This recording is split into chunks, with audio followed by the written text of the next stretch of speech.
She was too old to be chosen, until a cowboy took her hand at the station in front of all. At 31, Nora Ellison had been rejected 6 times before. Standing on that dusty Wyoming platform in 1878, watching younger women claimed one by one, she knew this was her final chance. Then a storm-eyed rancher arrived late, walked past every fresh face, and chose her. The woman everyone else overlooked. What happened next would silence an entire town and prove that some loves are worth waiting for. Stay with me until the end, and comment what city you're watching from. I want to see how far this story travels. The stagecoach lurched over another rut in the road, and Nora Ellison's head knocked against the wooden frame hard enough to make her teeth clack together. She didn't complain. Complaining had gone out of her years ago, somewhere between rejection number 3 and rejection number 4, lost in the prairie dust like so many other fragile things. Through the window, Wyoming stretched endlessly. A landscape so vast and indifferent it made Philadelphia's crowded streets feel like a distant dream. The kind of dream you had fever-sick as a child, half-remembered and impossible to return to. Out here, the sky pressed down with a weight that was almost physical, blue and merciless, and the wind carried the scent of sage and something wilder, something that had no name in the refined parlors where she'd once taught piano to merchant daughters. That life was gone. Those daughters were married now, some of them, with children tugging at their skirts, and Nora was 31 years old, riding toward her 7th, her last, mail-order bride gathering. 7th. The number sat in her chest like a stone.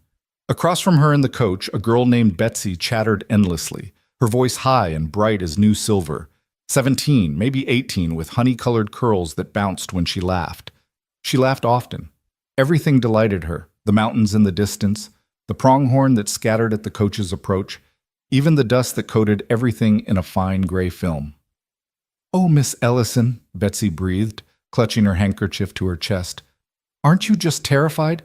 I can hardly breathe. I'm so excited. Do you think the men will be handsome? Mrs. Caldwell's letter said there were ranchers and merchants, and even a banker coming. A banker! Can you imagine?" Nora could imagine. She'd imagined it 6 times before. "Try not to set your heart on anyone in particular," she said quietly, adjusting her worn valise on her lap. "It rarely works out the way you hope." Betsy's smile faltered for just a moment, confusion flickering across her pretty face.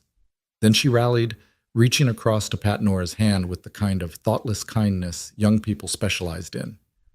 "Oh, but you mustn't think that way. I'm sure you'll find someone wonderful. You're so dignified." Dignified. The word people used when they meant old. Nora turned back to the window, watching the landscape blur past. She didn't blame Betsy for her optimism. At 17, the world still felt full of possibility, still felt like it might bend itself to accommodate your dreams. At 31, you knew better. The world didn't bend. You did, or you broke. And Nora Ellison had been bending for a very long time. The first gathering had been in Missouri, 3 years ago.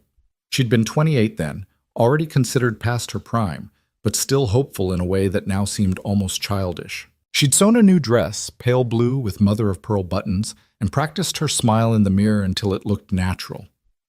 When she arrived, she'd been one of 12 women, and the men had circled like wolves assessing a herd. She hadn't been chosen. The second gathering was worse. The third was worse still. Each time she watched younger women, girls really, some of them barely old enough to marry, get selected while she stood at the back, smile frozen, hands clasped so tight her knuckles went white. After the 4th rejection, her sister Margaret had written from Philadelphia, begging her to come home. "This is madness, Nora," the letter read. "You're a respectable woman, a teacher. You have skills. Come home and we'll find you a position at a school, perhaps, or—" Nora had stopped reading. Margaret meant well, but she didn't understand. There was no position. The school where Nora had taught had closed when funding dried up, and the other schools wanted younger teachers, unmarried teachers, teachers who wouldn't leave them in a lurch when they finally found husbands. Because that was the unspoken rule, wasn't it? Women were temporary, expendable. Past a certain age, they became invisible. Well, Nora was tired of being invisible, tired of living in her sister's spare room, tired of the pitying looks from Margaret's friends, tired of watching life happen to everyone but her. So she'd kept trying. 5th gathering, 6th gathering, and now this, the seventh and final attempt. After this, if no one chose her, she'd pack up what remained of her dignity and figure out some other way to survive. Maybe she'd head west to California, find work as a seamstress or a housekeeper. Maybe she'd simply disappear into one of these vast frontier towns where no one knew her, where she could reinvent herself as someone who'd never stood on a platform and been passed over like spoiled fruit. The stagecoach began to slow, and Betsy let out a squeal that could have shattered glass. "We're here! Oh, Miss Ellison, we're here!" Copper Creek wasn't much to look at. A single main street lined with weathered buildings, a general store, a saloon, a church with a steeple that leaned slightly to the left as if considering whether to give up entirely. But after days of travel through empty wilderness, it looked almost cosmopolitan. The station sat at the far end of town, a squat wooden structure with a covered platform where a crowd had already gathered. Nora's stomach clenched. She could see them from here, the men in their Sunday best, awkward in collars and jackets, and the women, at least 20 of them, a blur of pastel dresses and nervous laughter. 20 women. God in heaven, how was she supposed to stand out among 20 women, most of them half her age? The coach lurched to a stop, and the driver, a grizzled man named Tompkins who'd barely spoken 3 words the entire journey, swung down and opened the door. "Copper Creek, ladies. Watch your step now." Betsy practically leaped out, already smoothing her skirts and tucking stray curls behind her ears. Nora followed more slowly, accepting Tompkins' offered hand with a murmured thanks. Her legs ached from sitting, and her dress, her best dress, dark green wool with black piping, was hopelessly wrinkled despite her best efforts. The platform was chaos. Women clustered in nervous groups, whispering and giggling. Men stood in a rough semicircle, some bold enough to smile and nod, others staring at their boots like they'd never seen footwear before. And presiding over it all like a general surveying troops was Mrs. Caldwell, the matchmaker, a formidable woman in her 60s with iron gray hair and a voice that could carry across a canyon. "Ladies, ladies, if you please!" Mrs. Caldwell clapped her hands sharply, and the chatter died down. "Welcome to Copper Creek. I trust your journey was tolerable. Now then, we have a good number of respectable gentlemen here today, all eager to meet you. We'll conduct introductions in an orderly fashion. When I call your name, please step forward, state your age and where you're from, and these fine men will have an opportunity to express interest. Is that understood?" A chorus of nervous "yes ma'ams" rippled through the group. Nora found herself at the back again. It always happened this way, the younger women naturally drifting to the front, their optimism and beauty creating a kind of gravitational pull. She didn't fight it anymore. Let them have their moment. She'd take what was left, if anything was left at all. Mrs. Caldwell began calling names from her roster. "Miss Caroline Shepard." A petite blonde stepped forward, blushing prettily. "I'm 19, ma'am, from Ohio." 3 men immediately raised their hands. Mrs. Caldwell made notes in her ledger with brisk efficiency. "Very good. We'll arrange private conversations after all introductions are complete.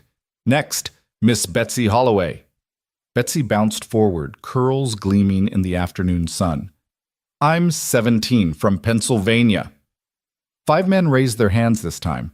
Betsy looked like she might faint from excitement. It continued like that, name after name, each woman younger and lovelier than the last. The men's hands shot up with depressing regularity.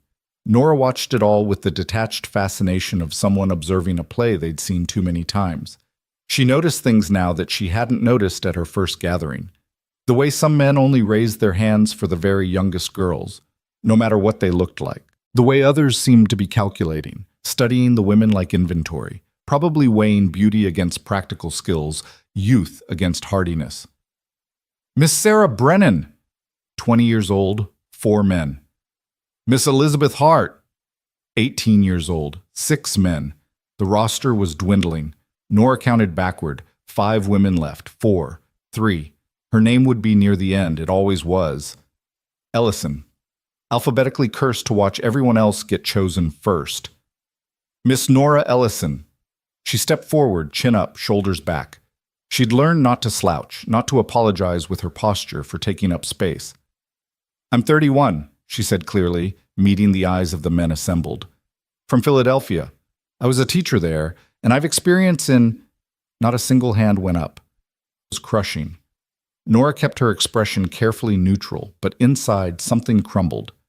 She'd known it was coming, had braced for it, but knowing and experiencing were two different animals entirely. Mrs. Caldwell cleared her throat, pen hovering over her ledger. Well, thank you, Miss Ellison. Please step aside. The dismissal was gentle, but it was still a dismissal. Nora moved back to her place at the end of the line, that stone in her chest growing heavier. Around her she could feel the pity radiating from the other women, and somehow that was worse than the rejection itself. 2 more women were called. Both received interest. Both were under 25.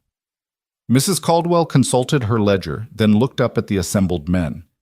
Gentlemen, that concludes our introductions for today. Now, if you expressed interest in any of the ladies, please approach Mrs. Jennings. She gestured to a stout woman with a kind face, and she'll arrange for proper supervised conversations. Remember, these are respectable women, and I'll expect all of you to behave as gentlemen. A murmur of assent, and then the platform dissolved into controlled chaos as men queued up to register their interest and women clustered together, comparing notes in urgent whispers. Nora stayed where she was, at the edge of everything. No point in moving. No one was looking for her. She watched Betsy get approached by 3 different men in quick succession, each one younger and more eager than the last. Watched Caroline Shepard blush her way through an introduction with a rancher who had to be at least 40, but looked at her like she'd hung the moon. This is it, Nora thought distantly. This is the last time. After this, no more.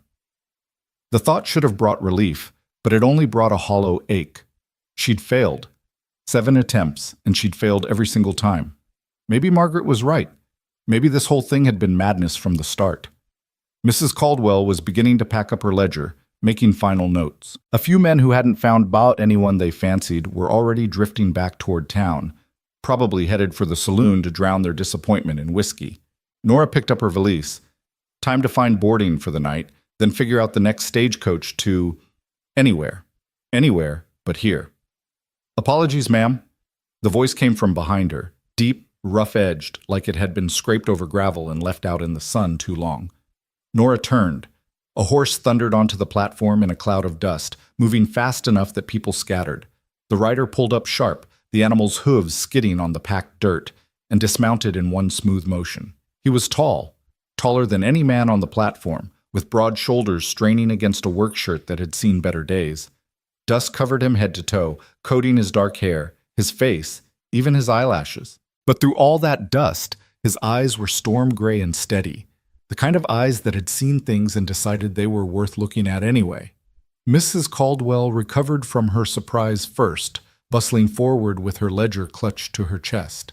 "Mr. Calloway, you're late. The introductions are finished."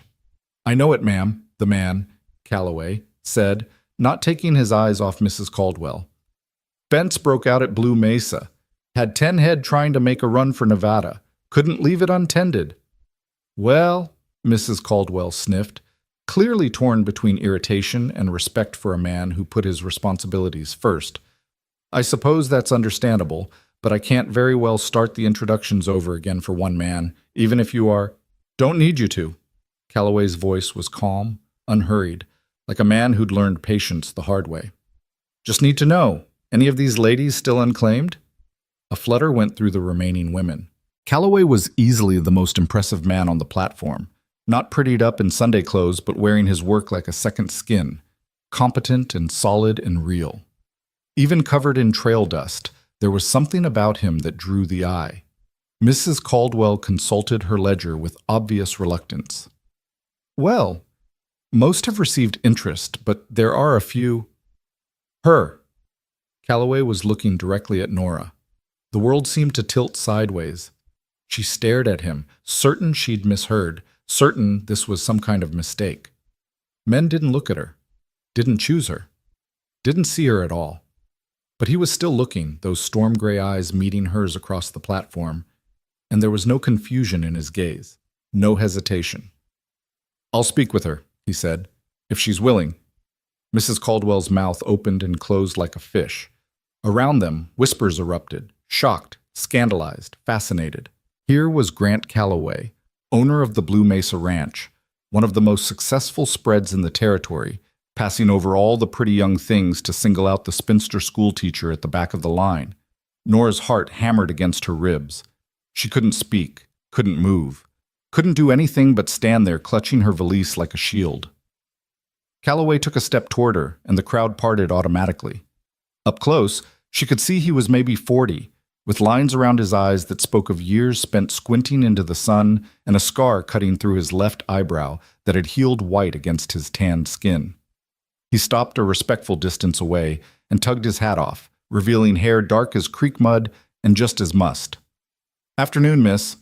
I reckon proper introductions can wait till after coffee, if you're agreeable. Name's Grant Calloway, but most folks just call me Calloway or Grant, whichever suits." His voice was so calm, so matter-of-fact, like he hadn't just turned the entire gathering on its head. Nora found her voice, though it came out smaller than she wanted. I'm Nora. Nora Ellison. Miss Ellison." He nodded, testing the name. "You willing to sit with me for a spell? Got some things I'd like to discuss, if you're of a mind." She should say yes, should jump at this chance. But years of rejection had taught her to be cautious, to look for the catch, because there was always a catch. "Why me?" The question escaped before she could stop it, blunt and graceless. Something that might have been respect flickered in Calloway's eyes. "Fair question. Mind if we sit? Been writing since dawn and my knees ain't what they used to be." He gestured toward a bench at the edge of the platform, under the overhang where the afternoon sun couldn't quite reach. Nora glanced at Mrs. Caldwell, who looked like she couldn't decide whether to be scandalized or intrigued, then nodded. They walked to the bench in silence, the crowd's whispers following them like a physical thing. Nora could feel every eye on her back, could practically hear the gossip being minted fresh. "Did you see?" Calloway chose the old maid. What could he possibly want with her?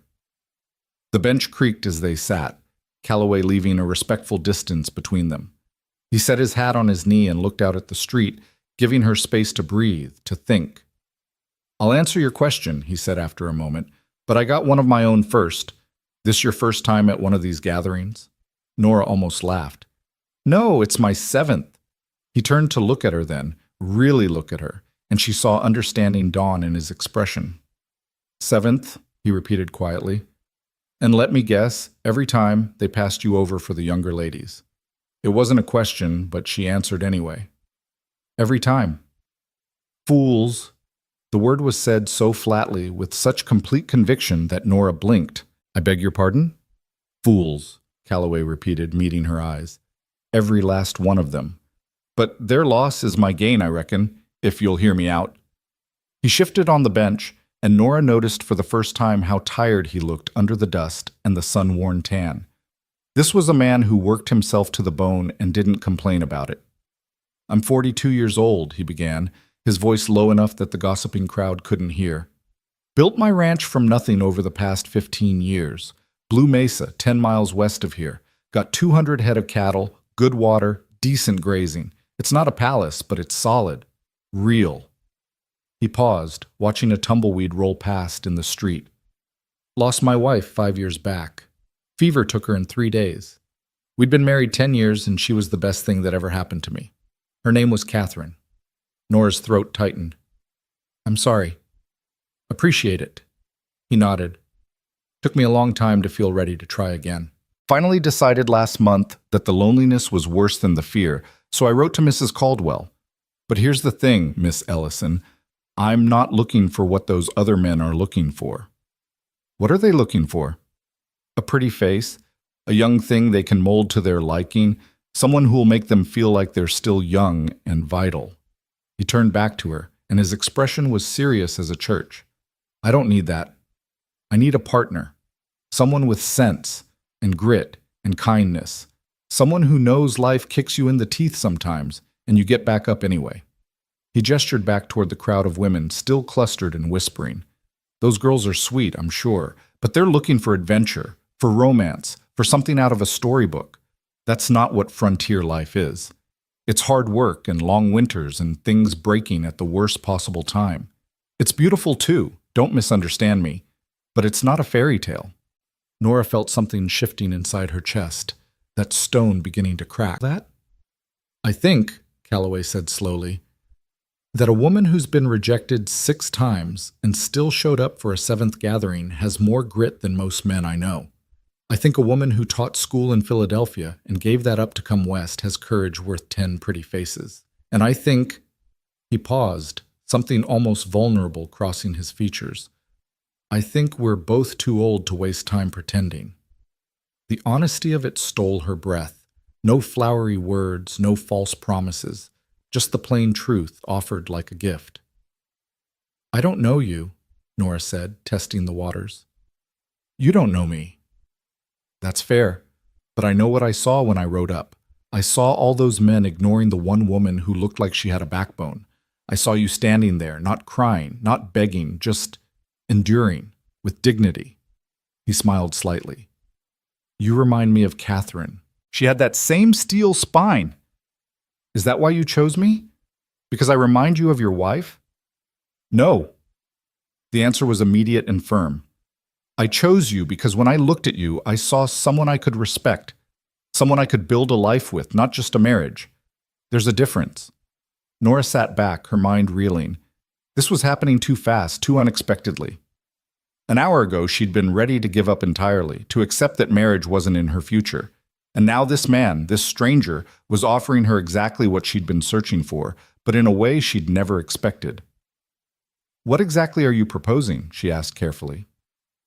Courtship, Calloway said. Proper courtship.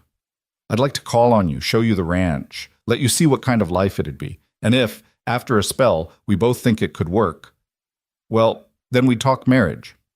But no pressure, Miss Ellison. You want to walk away right now? I'll understand. She studied him. This man who'd ridden in late, who'd chosen her in front of everyone, who spoke of his dead wife without shame and offered respect instead of empty flattery. Why do I get the feeling, Nora said slowly, that this is the most romantic thing anyone's ever done for me, and it's the most practical conversation I've ever had? Calloway's smile widened, transforming his weathered face. Maybe romance and practicality aren't as different as folks think. Before Nora could respond, Mrs. Caldwell appeared at their bench, ledger in hand and curiosity written all over her face. Well, have you two reached an understanding? Calloway stood, offering his hand to help Nora up. She took it. His palm was calloused and warm, and let him pull her to her feet. We have, he said, and his voice carried across the platform, silencing the whispers. I'll be calling on Miss Ellison tomorrow, if she'll have me. The whispers exploded into full-voice shock. Nora felt her face heat, but Calloway kept hold of her hand, anchoring her. He looked down at her, one eyebrow raised in a silent question. Is this all right? She nodded, just slightly, and saw relief flash across his features. Mrs. Caldwell recovered quickly, making notes in her ledger with sharp, efficient movements. Very well. Miss Ellison is staying at the boarding house tonight, Mrs. Patterson's establishment. You may call on her there tomorrow at a respectable hour. I trust you remember the rules regarding proper courtship, Mr. Calloway? Yes, ma'am. Nothing improper, supervised visits, all of that. He squeezed Nora's hand once, then released it, and she felt the absence like a cold wind. Thank you, Miss Ellison. I'll see you tomorrow. He retrieved his hat, settled it on his head, and walked back to his horse with that same unhurried grace. The crowd parted for him again, and Nora saw more than one young woman watching him with something like regret in her eyes. But he didn't look back at them. He swung up into the saddle, tipped his hat to Nora one more time, and rode off toward the edge of town, dust swirling in his wake. The silence lasted about 3 seconds. Then everyone started talking at once. Mrs. Caldwell ushered Nora away from the worst of it, guiding her toward a wagon where their trunks and valises were being unloaded.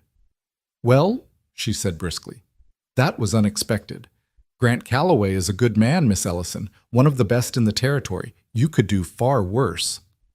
But, Nora heard the unspoken word. But nothing. Mrs. Caldwell stopped, turning to face her directly. I've been doing this for 20 years, child, and I've learned to trust my instincts. When I saw him choose you, my first thought wasn't, what's he thinking? It was finally, someone with sense. Don't let the gossips poison this for you. Nora's throat tightened with unexpected emotion. Thank you. The boarding house was clean and simple, run by a widow named Patterson, who took one look at Nora and declared, "You're the one Calloway chose. Good Lord, the whole town's buzzing about it already. Come on, I'll show you to your room." The room was small but comfortable. A narrow bed with a faded quilt, a washstand, a single window overlooking the street. Nora set down her valise and sank onto the bed, her legs suddenly shaky. It had happened. After 6 rejections, after years of disappointment, someone had finally chosen her. And not just someone, a man who seemed decent, honest, and refreshingly direct. A man who owned a ranch, who spoke of his late wife with love, who looked at Nora and saw potential instead of age. It felt too good to be true. Nora had learned the hard way that things that felt too good to be true usually were. But as she lay back on the bed, staring at the ceiling, she couldn't quite suppress the tiny seed of hope taking root in her chest. Maybe, just maybe, the 7th time was the charm. Outside her window, the sun began to set over Copper Creek, painting the sky in shades of orange and gold. Somewhere out there, Grant Calloway was riding back to his ranch, back to his 200 head of cattle and his solid, real life. Tomorrow, he'd come calling. And Nora Ellison, 31-year-old spinster schoolteacher, would have her first real suitor. The thought made her smile, just slightly, in the gathering dark. Sleep didn't come easy that night. Nora lay in the narrow bed at Mrs. Patterson's boarding house, listening to the unfamiliar sounds of Copper Creek settling into darkness. A dog barking somewhere distant, the creak of wooden buildings contracting in the cooling air, voices drifting up from the saloon 2 streets over. Every time she closed her eyes, she saw Grant Calloway's storm-gray gaze, felt the warmth of his calloused hand, heard his voice saying fools with such flat conviction it had stolen her breath. She'd been chosen. After 6 rejections, after standing on platform after platform watching younger women get claimed while she remained invisible, someone had finally seen her. Not just seen her, chosen her deliberately, publicly, in front of everyone. The memory made her heart race even now, hours later. The way the crowd had gone silent when he'd pointed at her, the shock on Mrs. Caldwell's face, the whispers that had followed her all the way to the boarding house, a wave of speculation and judgment she could feel pressing against her back like a physical weight. What does he want with her? She's 31 if she's a day. Grant Calloway could have any woman he wanted. Why choose the old maid? Nora rolled onto her side, staring at the moonlight streaming through the thin curtains. The questions didn't surprise her. She'd been asking herself the same thing since he'd ridden away. Men like Grant Calloway, successful, established, respected, didn't choose women like her. They chose youth and beauty and the promise of many childbearing years ahead. They chose fresh starts, not women who'd already lived half their lives. But he had chosen her. And he'd given her a reason that made a strange kind of sense. He wasn't looking for a pretty face to mold. He was looking for a partner with grit and sense and kindness. "You remind me of Catherine," he'd said. She had that same steel spine. Nora pressed her hand against her chest, feeling her heartbeat steady beneath her palm. She wanted to believe him. God, she wanted to believe that this was real, that tomorrow he'd show up at Mrs. Patterson's door and they'd begin the courtship he'd promised. But years of disappointment had taught her to guard her hope carefully, to keep it small and protected where it couldn't be crushed too easily. Tomorrow would tell. Tomorrow she'd see if Grant Calloway was a man of his word, or if this had been some kind of elaborate joke at her expense. She finally drifted off near dawn, exhausted, and woke to bright sunlight streaming through the window and someone knocking firmly on her door. "Miss Ellison?" Mrs. Patterson's voice, brisk and practical. "You decent? Got breakfast ready and you'll want to eat something before your caller arrives." Nora sat up, disoriented. "My caller?" "Grant Calloway, child. Whole town knows he's coming for you today. Now get dressed and come down. I made Johnny cakes and bacon, and there's coffee strong enough to wake the dead." "Right. Today." Nora's stomach flipped over itself. She washed quickly in the cold water from the basin, then dressed in her second-best dress, a gray cotton with small white flowers that Margaret had made her 2 years ago. It was practical and modest, and it made her look exactly like what she was. A respectable woman past her first youth, sensible and unremarkable. For a moment, staring at herself in the small mirror above the washstand, Nora felt the familiar ache of inadequacy. She wasn't beautiful. Her face was too angular, her mouth too wide, her brown hair too plain. Had appeared at the corners of her eyes, and her hands were beginning to show the wear of years spent working. First teaching, then helping Margaret with her children, then doing whatever work she could find between bride gatherings. She looked like exactly what those men on the platform had seen. An old maid, past her prime, desperate enough to travel hundreds of miles for the slim chance at marriage. But Grant Calloway had looked at her and seen something different, something worth choosing. Don't get your hopes up, she warned her reflection. Not yet. Not until you know this is real. Downstairs, the boarding house's small dining room was already occupied. 3 other women from yesterday's gathering sat at the long table, whispering urgently over their breakfast. They fell silent when Nora entered, 3 pairs of eyes tracking her movement as she took a seat at the far end. Mrs. Patterson bustled in with a plate of Johnny cakes and bacon, setting it down in front of Nora with a knowing smile. "Eat up, dear. You'll need your strength." "Thank you," Nora murmured, acutely aware of the stares. The silence lasted about 30 seconds. So, one of the women, Sarah Brennan, Nora remembered, 20 years old with auburn hair, said with forced casualness, "Mr. Calloway is calling on you today." "Yes." Nora cut into her Johnny cake, keeping her eyes on her plate. "That must be very exciting." Sarah's tone suggested it was anything but. "He's quite successful, from what Mrs. Caldwell said. One of the most eligible men in the territory." Another woman, Elizabeth Hart, leaned forward. She was the youngest of the group, barely 18, with dark curls and a rosebud mouth that trembled with barely suppressed curiosity. "We were all so surprised when he chose you. No offense, Miss Ellison, but you're older than most of us, and Mr. Calloway could have had his pick." "Yes," Nora said evenly, taking a sip of the scalding coffee. "I was surprised as well." "Do you think," Sarah pressed, her voice dropping to a conspiratorial whisper, "that maybe he feels sorry for you? I mean, you weren't chosen by anyone else, and he did arrive late, so maybe he felt obligated." "That's quite enough." Mrs. Patterson appeared in the doorway like an avenging angel, wooden spoon in hand. "Miss Ellison is a guest in my house, and I won't have you girls gossiping like fishwives at my table. If you've finished eating, you can go wait in the parlor for your own callers." The women scattered, taking their plates with them and shooting resentful looks at Nora as they went. When they were gone, Mrs. Patterson sighed and poured herself a cup of coffee, settling into the chair across from Nora. "Don't mind them," she said. "They're young and jealous, and they don't understand what men like Grant Calloway actually want in a wife." "And what's that?" Nora asked, genuinely curious. "Substance." Mrs. Patterson took a long drink of coffee, her weathered face thoughtful. "My Harold, God rest him, used to say that marrying a beautiful woman was like buying a fancy horse. Looks pretty in the paddock, but if it can't pull a plow or survive a hard winter, what good is it? Out here, you need a partner who can weather storms, literal and otherwise. Someone who won't break the first time things get difficult." She reached across and patted Nora's hand. "Grant lost Catherine 5 years ago, and it near about destroyed him. That woman was his equal in every way, tough as nails, smart as a whip, kind as summer rain. He loved her something fierce. So when he finally decides he's ready to try again, do you really think he'd choose some simpering girl who'd cry the first time a cow died, or the well ran dry?" Nora felt her throat tighten. "You knew his wife. Everyone knew Catherine. She was special." Mrs. Patterson's eyes went distant with memory. "Came out here as a mail-order bride herself, actually, about 17 years ago.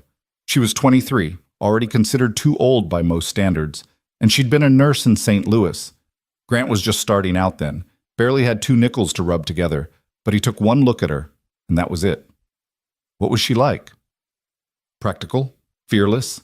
She could set a broken bone, birth a calf, and quote Shakespeare all in the same afternoon." Mrs. Patterson smiled. "And she didn't take any nonsense from anyone. When Grant proposed after knowing her 3 weeks, she told him he was crazy and she'd need at least 2 months to make sure he wasn't a fool. He waited, courted her proper, and she finally said yes. They had 10 good years together before the fever took her." The story settled over Nora like a blanket, warm and heavy. Grant Calloway wasn't just a successful rancher looking for a convenient wife. He was a widower who'd loved deeply and was willing to take his time finding someone worthy of his late wife's memory. And somehow he thought Nora might be that person. What if I disappoint him? The words escaped before Nora could stop them. What if he realizes he made a mistake? Mrs. Patterson leveled her with a look that could have melted iron. Then that's his problem, not yours. But I don't think you will. You've got that same look Catherine had, like you've seen the worst life can throw at you and you're still standing. That's worth more than a pretty face out here, Miss Ellison. Don't you forget it. A knock at the front door made them both jump. Mrs. Patterson glanced at the clock on the mantel. 9 o'clock exactly. Man's punctual. I'll give him that. Nora's heart leaped into her throat. She stood, smoothing her skirts with trembling hands. You look fine, Mrs. Patterson assured her. Now go on. I'll show him to the parlor. The parlor was a small room off the main hall, furnished simply with a horsehair sofa, 2 wooden chairs, and a bookshelf crammed with well-worn volumes.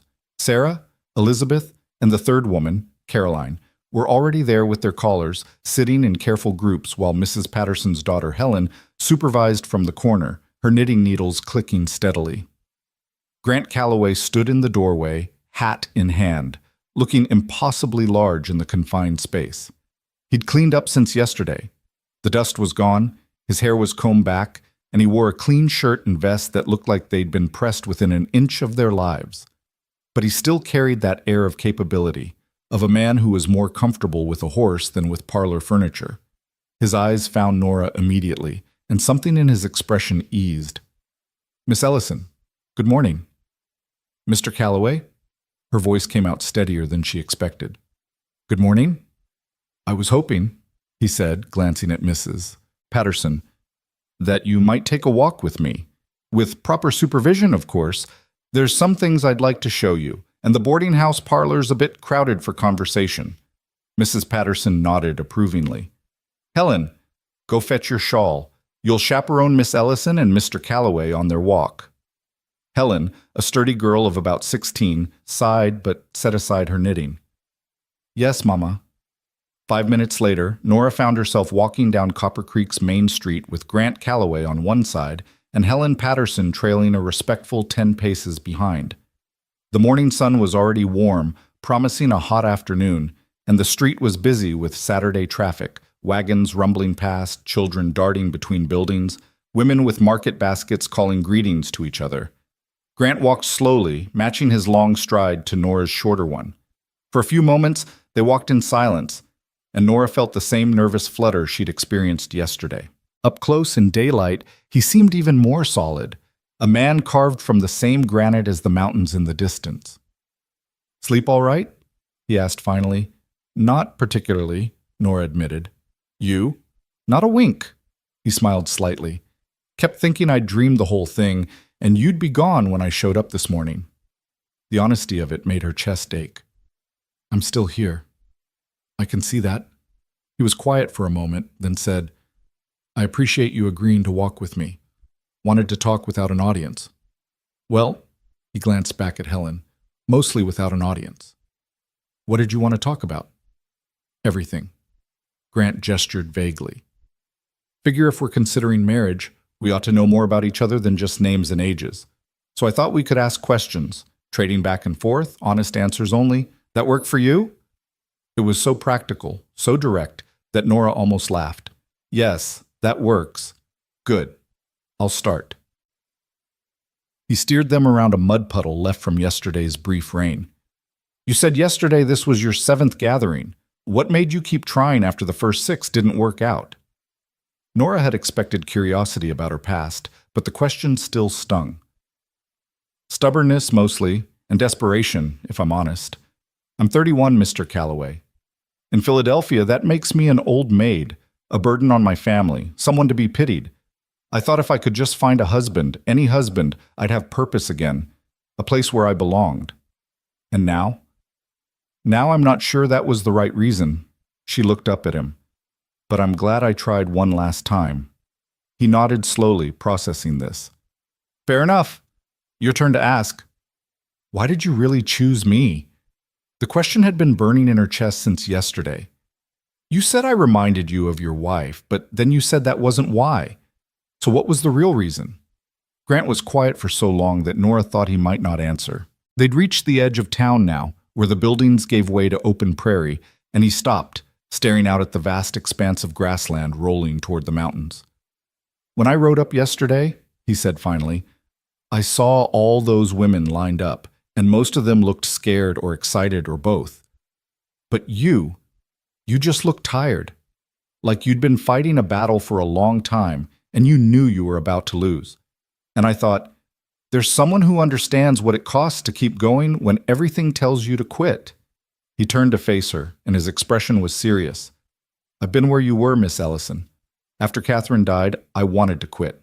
Thought about selling the ranch, moving east, starting over somewhere. I wouldn't see her ghost in every room. But I didn't, because quitting would have dishonored what we built together.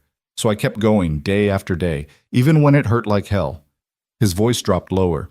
When I saw you standing there with that look on your face, I saw someone who knew that same kind of hurt, someone who'd chosen to keep fighting even when it would have been easier to give up. And I thought, if this woman's got that much steel in her spine, she's someone I could build a life with, someone who wouldn't run at the first sign of trouble. Nora's eyes burned with unexpected tears. No one had ever seen her that way, as strong rather than desperate, as resilient rather than pathetic. I'm not sure I'm as strong as you think. You're here, aren't you? Grant's smile was small but genuine. Takes strength to try 7 times. Most people quit after 2 or 3. They started walking again, following a dirt path that led away from town toward a small creek lined with cottonwood trees. Helen maintained her distance, occasionally stopping to examine wildflowers or kick at interesting rocks. My turn, Nora said. What exactly are you looking for in a wife besides grit and sense? Honesty. Grant said it immediately, like he'd been thinking about this for a while. Someone who'll tell me when I'm being a stubborn fool, which is often. Catherine never let me get away with anything. If I was wrong, she'd say so, and if I was right, she'd say that too. No games, no pretending, just straight talk. He paused, choosing his words carefully. I'm also looking for someone who wants to be part of something, not just married to it. The ranch isn't just my work. It was our work, Catherine's and mine. She had opinions about everything from which bulls to buy to how to manage the grazing rotation. Made us partners, not just husband and wife. That sounds wonderful, Nora said softly, and terrifying. I don't know anything about ranching. Didn't expect you to, but you know about teaching, about organization, about managing people and resources. That translates. He glanced at her. And you'd learn, if you wanted to. They'd reached the creek now, where the water burbled over smooth stones and the cottonwoods provided dappled shade.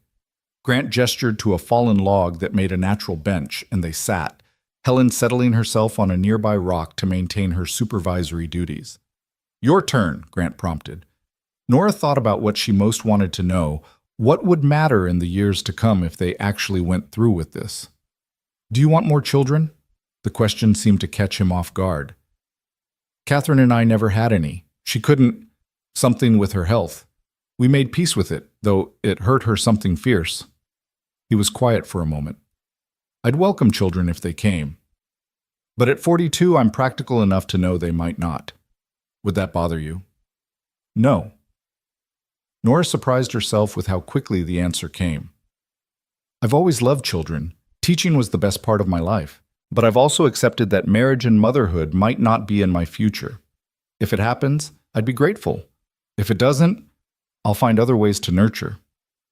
Teaching, Grant said, and something shifted in his tone. Interest, maybe even excitement. You said you were a teacher in Philadelphia. What did you teach? Everything, reading, writing, arithmetic, history, a little science. I taught at a charity school for children whose parents couldn't afford private tutors. Nora felt the familiar ache of loss. It closed 3 years ago when the funding ran out.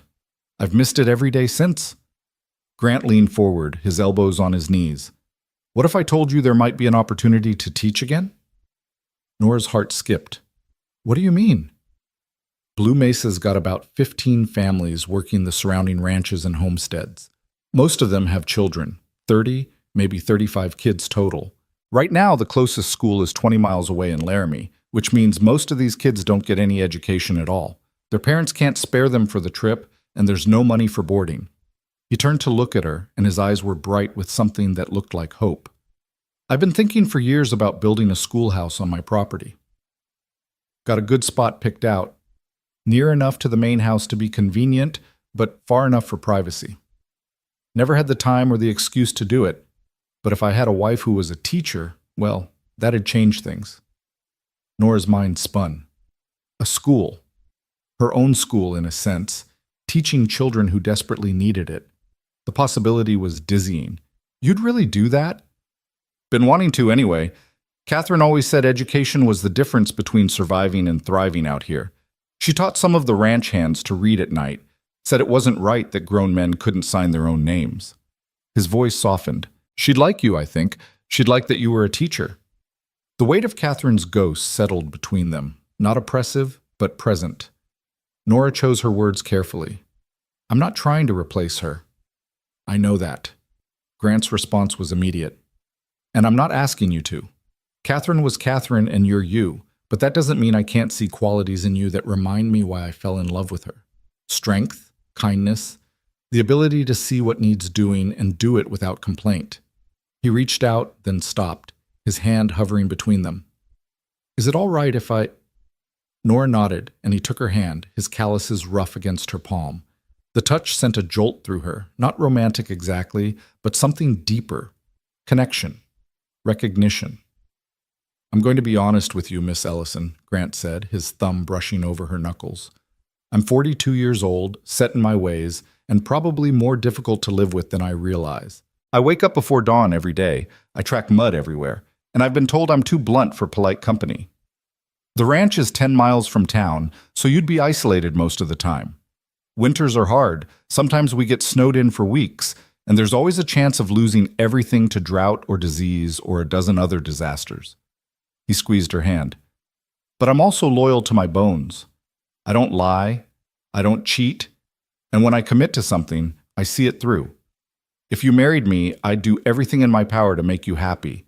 Not with fancy things or sweet words, but with respect and partnership and a life that matters.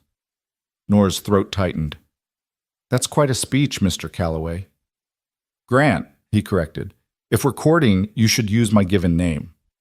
Grant. She tested it, liking how it felt in her mouth. Then you should call me Nora. Nora. He said it like a promise. So what do you think? Am I everything you hoped for, or everything you feared? She laughed, surprising herself. Both, honestly. You're very intense. Been accused of that before, he smiled.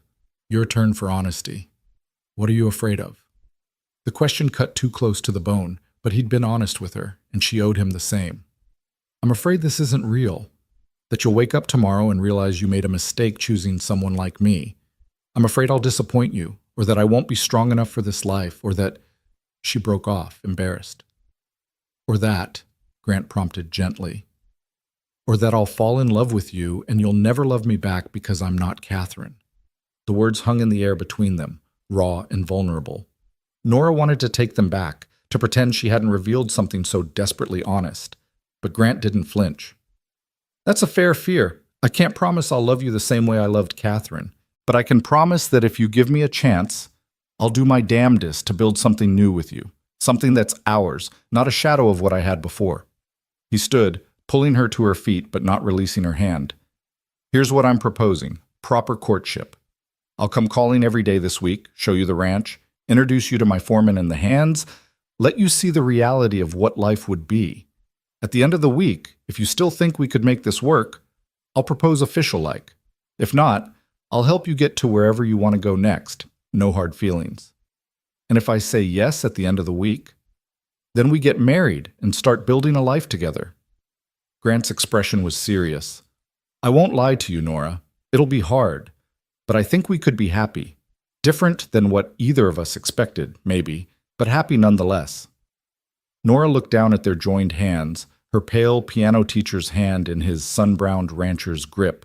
It was the most honest proposal she'd ever received, dressed up in practicality, but undergirded with something real. All right, she said. Let's try. The smile that broke across Grant's face transformed him, making him look younger, almost boyish. Yeah? Yeah. He squeezed her hand once more, then released it with obvious reluctance. Then I better get you back before Mrs. Patterson thinks that work? That works. They walked back toward town, Helen trailing behind them with a knowing smile.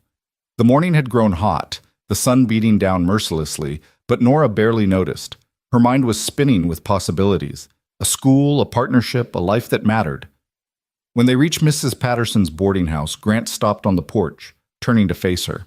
Around them, Copper Creek bustled with Saturday business, and Nora could feel curious eyes tracking their every move. "Thank you for the walk," Grant said formally, though his eyes were warm. "I'll call for you tomorrow at 9, if that suits." "That suits." He hesitated, then reached out and tucked a loose strand of hair behind her ear, the gesture so tender it made her breath catch. "I'm glad you came to that 7th gathering, Nora Ellison." "So am I." He tipped his hat and walked away, his long stride eating up the distance to where his horse was tied.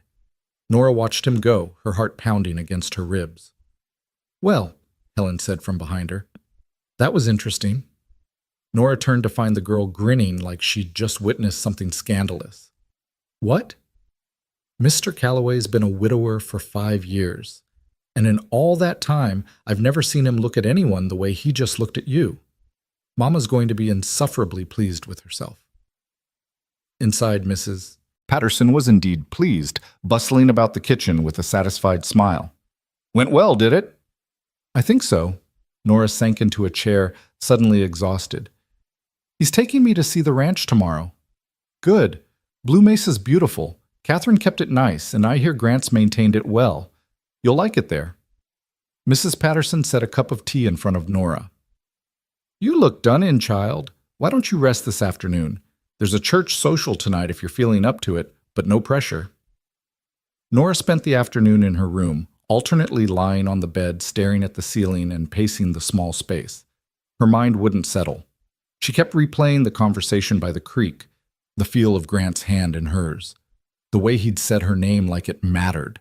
This was real. This was actually happening.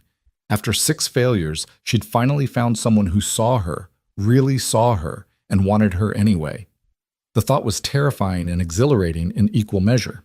That evening, she let Mrs. Patterson convince her to attend the church social. It was held in the church basement, a low-ceilinged room decorated with bunting and lit by oil lamps.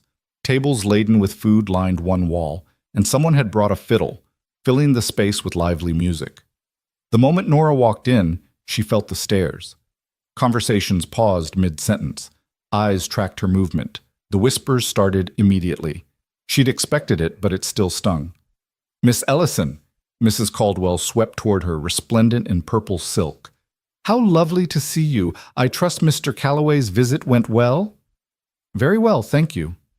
"Excellent, excellent." Mrs. Caldwell's eyes gleamed with professional pride. "I must say, I'm quite pleased with how the gathering turned out. 7 successful matches so far, including yours." A woman Nora didn't recognize sidled closer, curiosity written all over her face. "Is it true Grant Calloway chose you over all those young girls?" "Yes." "Well." The woman looked her up and down, clearly trying to figure out what a successful rancher could possibly see in a 31-year-old spinster. "How unexpected." Nora felt her spine stiffen. She'd endured years of pity and judgment, and she was tired of it. "Not really. Mr. Calloway wanted a partner, not a decoration. I suppose that is unexpected for some people." Mrs. Caldwell laughed outright. "Well said, my dear. Come, let me introduce you to some of the other ladies. Ignore the gossips. They're just jealous." The evening passed in a blur of introductions and thinly veiled curiosity. Some women were genuinely kind, welcoming her warmly and expressing hope that her courtship would work out. Others were less subtle, their questions edged with skepticism or outright hostility. Through it all, Nora held her head high. She'd spent too many years feeling less than, feeling invisible. Grant Calloway had chosen her, and she'd be damned if she'd apologize for it. She was talking with a rancher's wife about the challenges of frontier teaching when a hush fell over the room. Nora turned to see Grant standing in the doorway, still in his work clothes, looking uncomfortable but determined. His eyes found hers immediately. Miss Ellison, may I speak with you a moment? The crowd parted as she crossed to him, whispers erupting in their wake. Outside, the evening air was blessedly cool after the stuffy basement. I'm sorry to interrupt, Grant said, turning his hat in his hands. I was heading home from town and saw the lights. Thought you might be here. Is something wrong? No, just... He looked embarrassed. I wanted to make sure you were all right. I know how people talk, and I didn't want you facing that alone. The gesture, so unexpected and thoughtful, made Nora's chest ache. I'm fine. They're just curious. They're gossiping, Grant corrected, and I don't like it. You're under my protection now, even if we're not married yet. Anyone gives you trouble, you tell me. Grant. She touched his arm lightly. I've been dealing with gossip and judgment my whole life. I can handle it. Don't mean you should have to. His jaw tightened. I chose you publicly. That was deliberate. Wanted everyone to know I was serious, that you weren't some charity case or second choice, but I didn't think about how that would paint a target on your back. I appreciate the concern truly, but I'm tougher than I look. He studied her face in the lamplight spilling from the church windows. I'm starting to see that. Then quietly, this is real for me, Nora. I need you to know that. When I rode up to that platform yesterday, I wasn't looking for convenient or easy. I was looking for you, even if I didn't know it yet. Her breath caught. Grant, don't have to say anything, just wanted you to know. He settled his hat back on his head. I'll see you tomorrow at 9. Be ready to ride. We've got ground to cover. He was gone before she could respond, disappearing into the darkness beyond the church. Nora stood there for a long moment, her heart hammering, before returning to the social. The gossip was even worse after Grant's appearance, but somehow Nora found she didn't care. Let them talk. Let them speculate. She had something real, something worth fighting for, and their opinions didn't matter. That night, she slept better than she had in years, and when she woke Sunday morning to bright sunshine and the knowledge that Grant would be arriving in just hours, she felt something she hadn't felt in a very long time. Hope. Nora was waiting on the porch when Grant arrived at precisely 9 o'clock, leading a second horse alongside his own, a gentle-looking mare with a coat the color of honey and patient brown eyes. The sight of it made something catch in Nora's throat. He'd thought ahead, planned for her comfort, brought a horse that wouldn't spook or bolt with an inexperienced rider. Morning, he said, swinging down from his saddle with that easy grace she was beginning to recognize as characteristic. This is Honey. She's the most even-tempered animal I've got, and she won't give you any trouble. I should tell you, Nora said, coming down the steps, I haven't ridden a horse in nearly 10 years. That's all right. It comes back quick. He held Honey's reins while offering his other hand to help Nora mount. Left foot in the stirrup, then swing your right leg over. I'll steady you. It was awkward and graceless, and Nora was acutely aware of showing more ankle than was strictly proper, but Grant kept his eyes averted and his grip firm until she was settled in the saddle. The world looked different from up here. Taller, wider, more exposed. How's that feel? Grant asked, adjusting her stirrups with quick, efficient movements. Terrifying, Nora admitted. He smiled. You'll be fine. Honey knows the way home better than I do. Just hold the reins loose and let her follow my horse. She'll do the rest. They rode out of Copper Creek heading west, the morning sun warm on Nora's back and the vast Wyoming landscape unfolding before them. Once they left the town behind, the silence was profound. No city noise, no crowds, just the creak of leather, the steady thud of hooves, and wind moving through the grass like breathing. It's so quiet, Nora said after they'd been riding for 20 minutes. Takes getting used to, Grant agreed.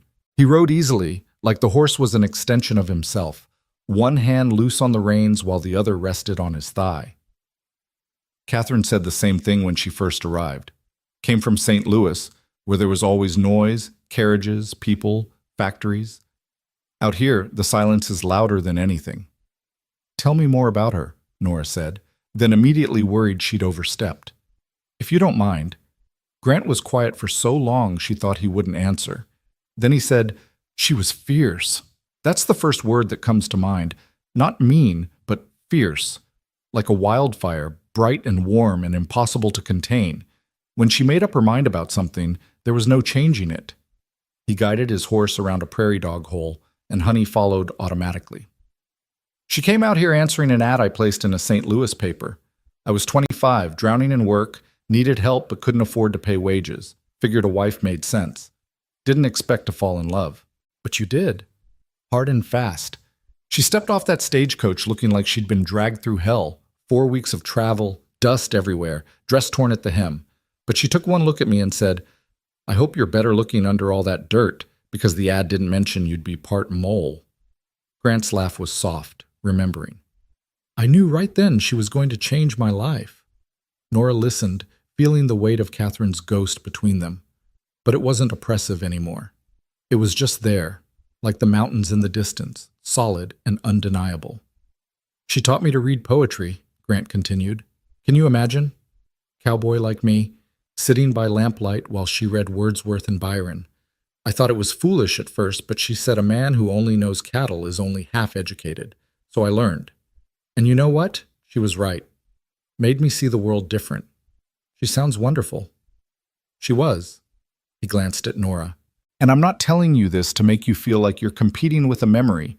I'm telling you because if we do this, if we build a life together, Catherine's going to be part of it.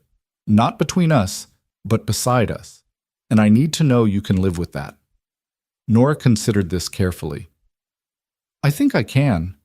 My mother died when I was 12, and my father remarried 2 years later. My stepmother, Margaret's mother, never tried to replace her.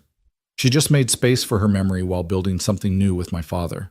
I always respected that. Your father happy? Very. They had 20 good years together before he passed. Nora shifted in the saddle, her thighs already beginning to ache. I think there's room in a heart for more than one love. The loves just look different. Grant nodded slowly, something like relief crossing his features. That's what I'm hoping.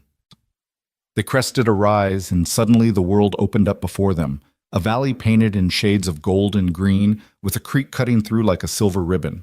Buildings clustered near the water, a substantial 2-story house with a wraparound porch, a large barn, several outbuildings, corrals where horses moved like living sculptures. Beyond it all, cattle dotted the hillsides, and the mountains rose in the distance, purple-blue and eternal. Blue Mesa, Grant said, and there was pride in his voice. Home.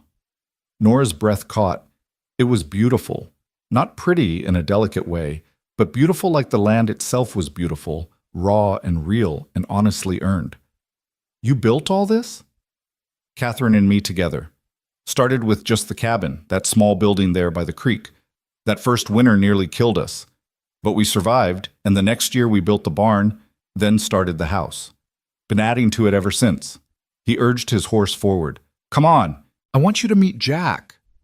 They rode down into the valley, and as they approached the barn, a man emerged, tall and lean, probably in his mid-50s, with silver threading through dark hair and eyes that assessed everything with quiet intelligence.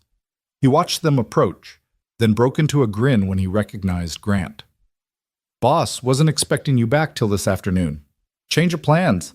Grant dismounted and helped Nora down, her legs wobbling slightly when her feet hit solid ground. Jack, this is Miss Nora Ellison from Philadelphia. Nora, this is Jack Brennan, my foreman, and the man who actually keeps this place running. Jack swept off his hat, revealing a mostly bald head. Ma'am, pleasure.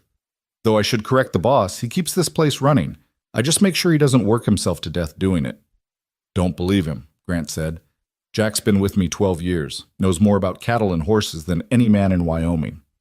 You're kind to say so. Jack's eyes flicked between them with open curiosity. We heard in town there was some excitement at the bride gathering, whole counties buzzing about it. Grant's jaw tightened slightly. People got too much time on their hands if they're gossiping about my business. Can't blame them. Been 5 years since Catherine passed, and everyone's been waiting to see if you'd find someone. Jack turned to Nora, his expression kind. Begging your pardon, ma'am, but this one's been married to his work too long. About time he remembered he's human. That's enough, Grant said, but there was no heat in it. Make yourself useful and show Miss Ellison around the barn while I check on the foal. Daisy dropped it Thursday night, and it was weak. Foal's fine, Jack assured him. Strong as anything now, but go look if it'll make you feel better. Miss Ellison and I will get acquainted." Grant hesitated, clearly torn between propriety and his need to check on his animals. Nora made the decision for him. "Go. I'll be fine with Mr. Brennan." He nodded gratefully and disappeared into the barn. Jack watched him go, then turned back to Nora with a measuring look. "So, Philadelphia schoolteacher comes west to marry a cowboy. That about the size of it?" "We're courting," Nora corrected. "Not married yet." "But you're considering it." "I am." Jack gestured toward the barn. "Walk with me, Miss Ellison. Let me show you what you'd be getting into." The barn was massive, well built, with stalls lining both sides and a hayloft overhead. The smell of horses and hay and leather was overwhelming at first, then oddly comforting. Jack led her down the center aisle, pointing out various animals and equipment. "Grant runs about 200 head of cattle," he explained. "Mostly Herefords, good beef cattle. We also keep 30 horses, working animals, not fancy. Spring and fall we're busy with calving and roundup. Summers for mending fences and moving herds to better grazing. Winters for survival." He stopped at a stall where a mare stood with a gangly foal pressed against her side. "This is Daisy and her new boy, 4 days old and already causing trouble." Nora leaned on the stall door and chanted. The foal was all legs and curiosity, with a white blaze down his nose and eyes like polished stones. "He's beautiful. He'll be a good cow pony when he grows up. Grant's got an eye for breeding." Jack's voice turned serious. "Miss Ellison, I'm going to speak plain because that's the only way I know. Grant Calloway is the finest man I've ever worked for. Honest, fair, works harder than any hand on this ranch. But he's been alone too long, and loneliness makes a man brittle." Nora turned to look at him. "What are you saying?" "I'm saying he needs someone, but he doesn't know how to need anyone anymore. After Catherine died, he closed up tight. Wouldn't talk about her, wouldn't let anyone mention her name. Just threw himself into work like he could outrun grief." Jack's expression was troubled. "It's only been the last year or so he's seemed like himself again, like he might be ready to live instead of just exist." "Are you warning me away?" "No, ma'am. I'm warning you in. This won't be easy. Grant's set in his ways, and he'll expect you to adapt to his life, might not think to adapt to yours. You'll need to stand your ground, same as Catherine did. She never let him steamroll her, and it made them equals." Nora absorbed this, grateful for the honesty. "Thank you for telling me." "Just want you to know what you're signing up for," Jack smiled. "But if you can handle it, you'll have a good life here, and Grant will be a better man for having you." They found Grant in another stall, running his hands over the foal with practiced gentleness, while murmuring in a voice too low to make out words. When he noticed them watching, he straightened, looking almost embarrassed. "Everything looks good. You were right, Jack." "Usually am," Jack said mildly. "I'll leave you two to your tour. Gotta check the south pasture fence before noon." He tipped his hat to Nora. "Pleasure meeting you, Miss Ellison. Hope to see more of you." When he was gone, Grant led Nora out of the barn toward the house. It looked even more impressive up close. Solid construction, fresh paint, windows that actually fit their frames. The porch wrapped around 2 sides, complete with a swing that swayed gently in the breeze. "Built this 4 years into our marriage," Grant said, stopping at the bottom of the steps.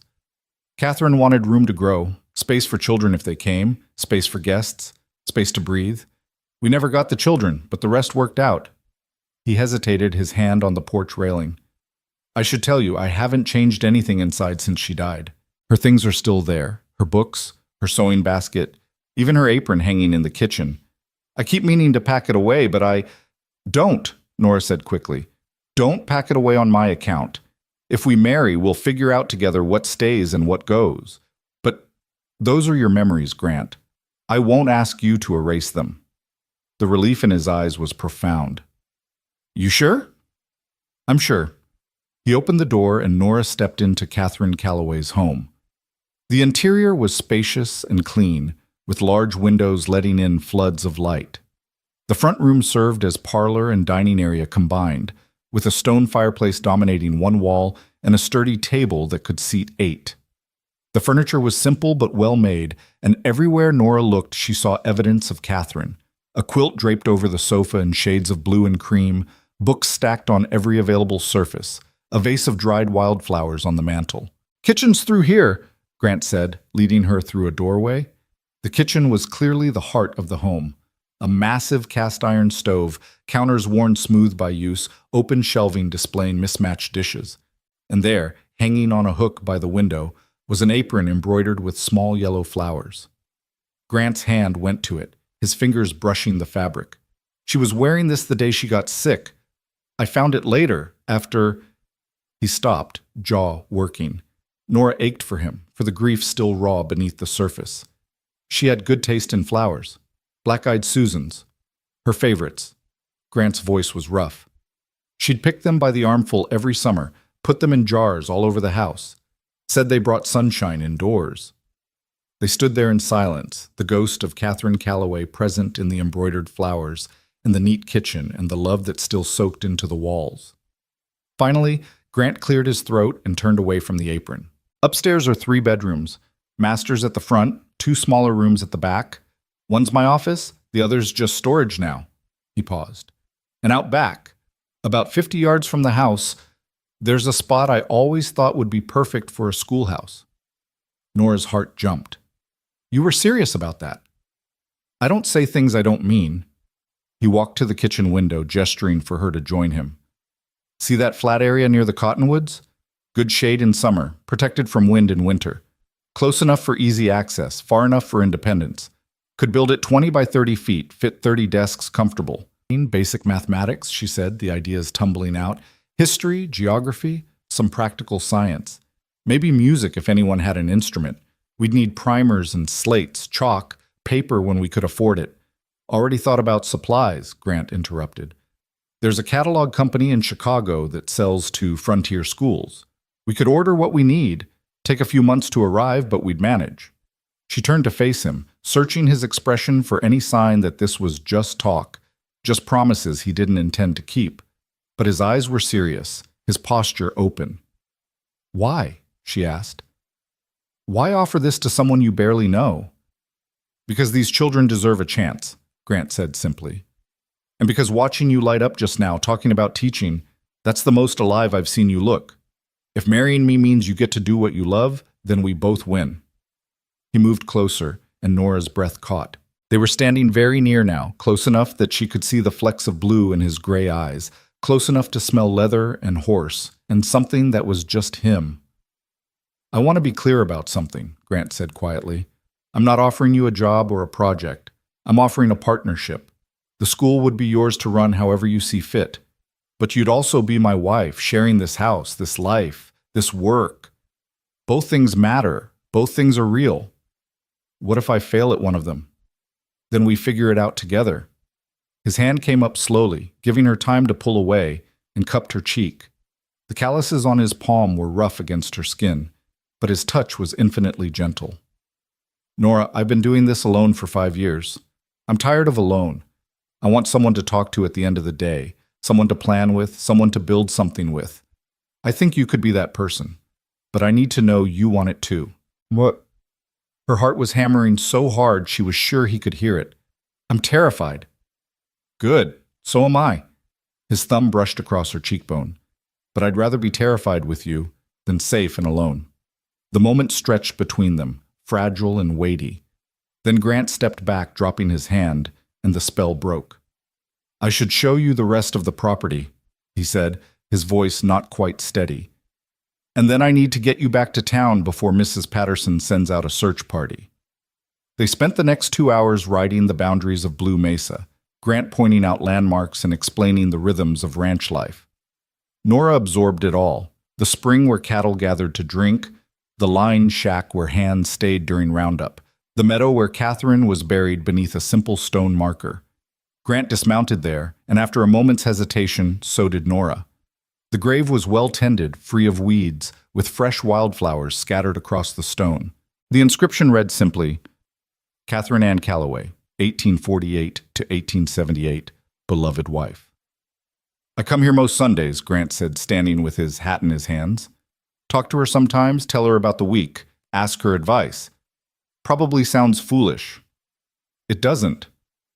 She'd like you, he said suddenly. You're different, quieter maybe, more careful with your words. But you've got that same steel underneath, that same refusal to quit when things get hard. He looked at Nora, his expression vulnerable. I need you to know that choosing you isn't about replacing her. It's about honoring what she taught me. That life's meant to be lived with someone, not alone. Nora moved to stand beside him, looking down at the grave. If we marry, I'd like to bring flowers here sometimes. Keep her memory tended, same as you do. Grant's hand found hers, squeezing tight. She'd really like you. They rode back to Copper Creek in companionable silence, arriving as the sun reached its zenith. The town was busy with Sunday afternoon activity, families returning from church, children playing in the street. Grant helped Nora dismount at Mrs. Patterson's, his hand steadying her waist. "Tomorrow?" he asked. "Tomorrow," she confirmed. But instead of mounting his horse immediately, Grant glanced around at the people watching them. And there were people watching, faces in windows, and folks finding reasons to linger nearby, and made a decision. He took Nora's hand, raised it to his lips, and kissed it with deliberate care. The gesture was old-fashioned, courtly, and utterly public. "Until tomorrow, Miss Ellison," he said clearly, his voice carrying. Then he mounted up and rode away, leaving Nora standing on the porch with her hand still tingling and the entire town staring. Mrs. Patterson appeared in the doorway, grinning like a cat with cream. "Well, that certainly made a statement." "He did that on purpose," Nora said faintly. "Of course he did. Grant Calloway doesn't do anything by accident." Mrs. Patterson ushered her inside. "Come on, you need lunch and then a rest. You look like you've been run over by a stampede." Over the next 3 days, a pattern emerged. Grant arrived every morning at 9, and they spent the day together, sometimes at the ranch, sometimes riding through the surrounding countryside, once visiting neighboring homesteads so Nora could meet the families whose children she might teach. Each evening he brought her back to town, and each evening he made some small public gesture of courtship, holding her hand as they walked, offering his arm when she stepped down from her horse, once bringing her a bouquet of black-eyed Susans that made Mrs. Patterson tear up. The town's opinion shifted gradually from scandalized skepticism to grudging acceptance. Grant's attentiveness was impossible to deny, and Nora's quiet dignity won over those inclined to be kind. The gossips still whispered, but their whispers had lost their sharp edges. On the 4th day, Grant took her to meet the Hendersons, a family homesteading 5 miles east of Blue Mesa. They had 6 children ranging from 4 to 15, and when Nora mentioned the possibility of a school, the mother nearly wept with gratitude. "My oldest, Samuel, he's 15 and can barely write his name," Mrs. Henderson said, her work-worn hands twisting in her apron.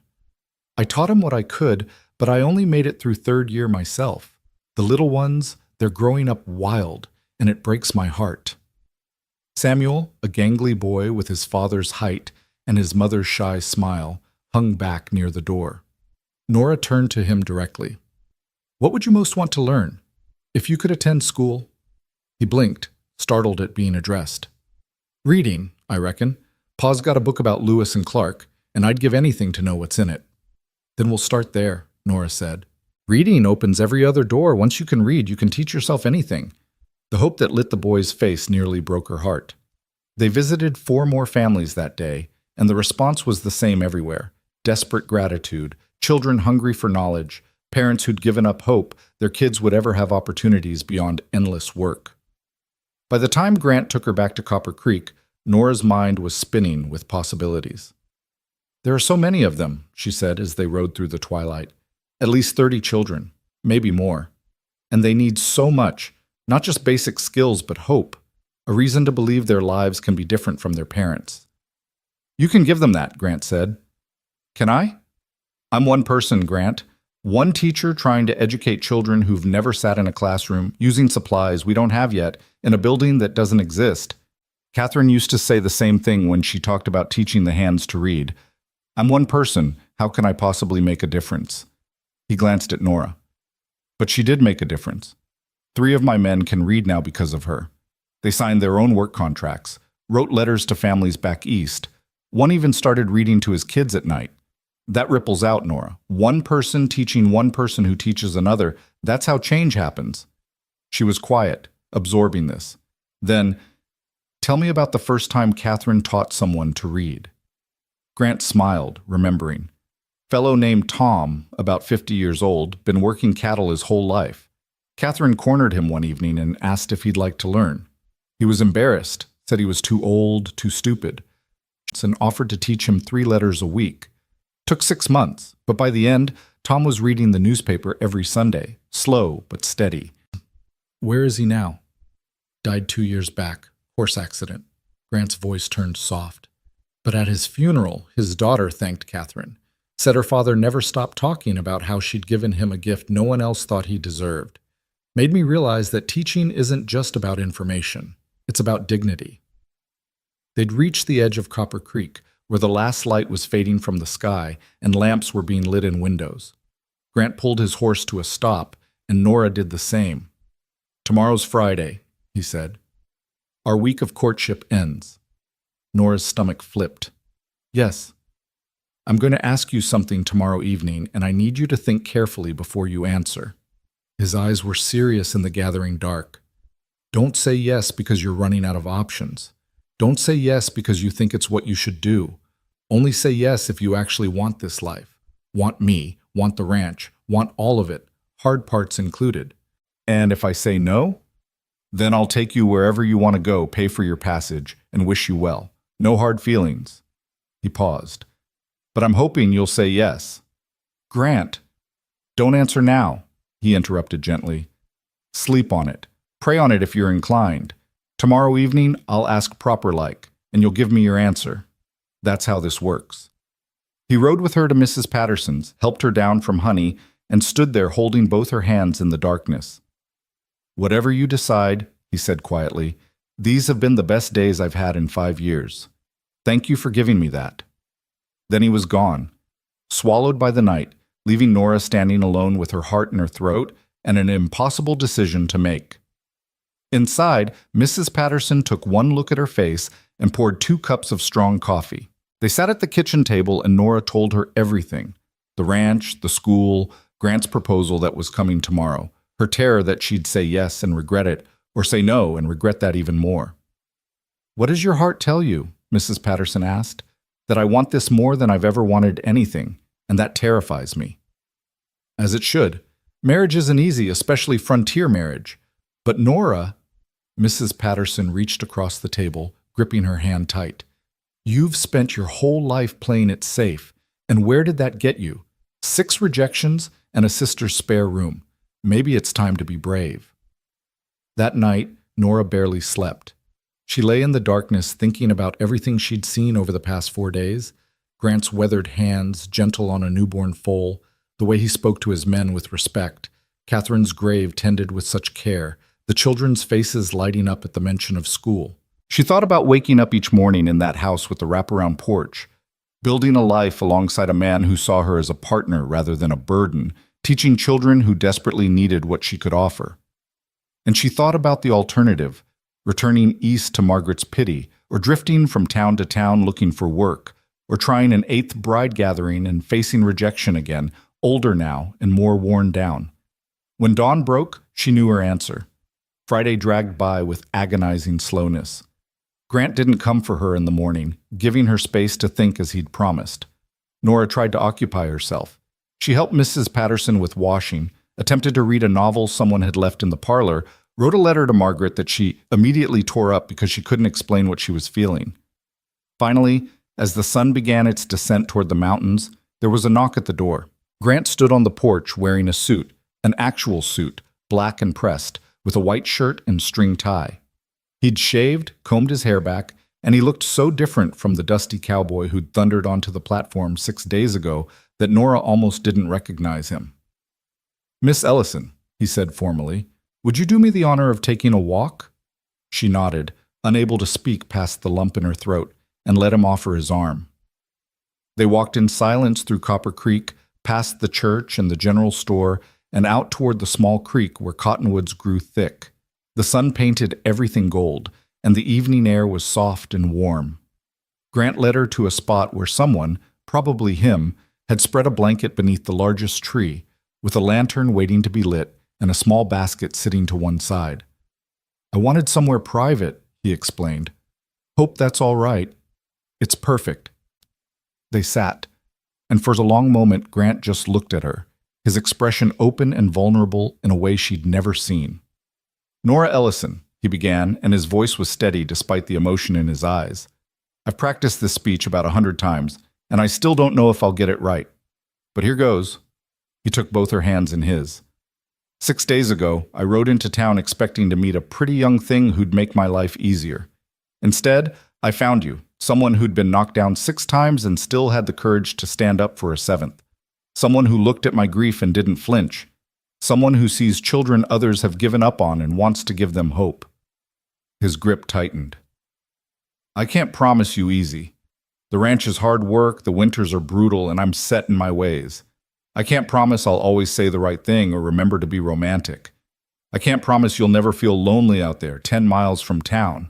And I sure as hell can't promise to love you the same way I loved Catherine, because every love is different.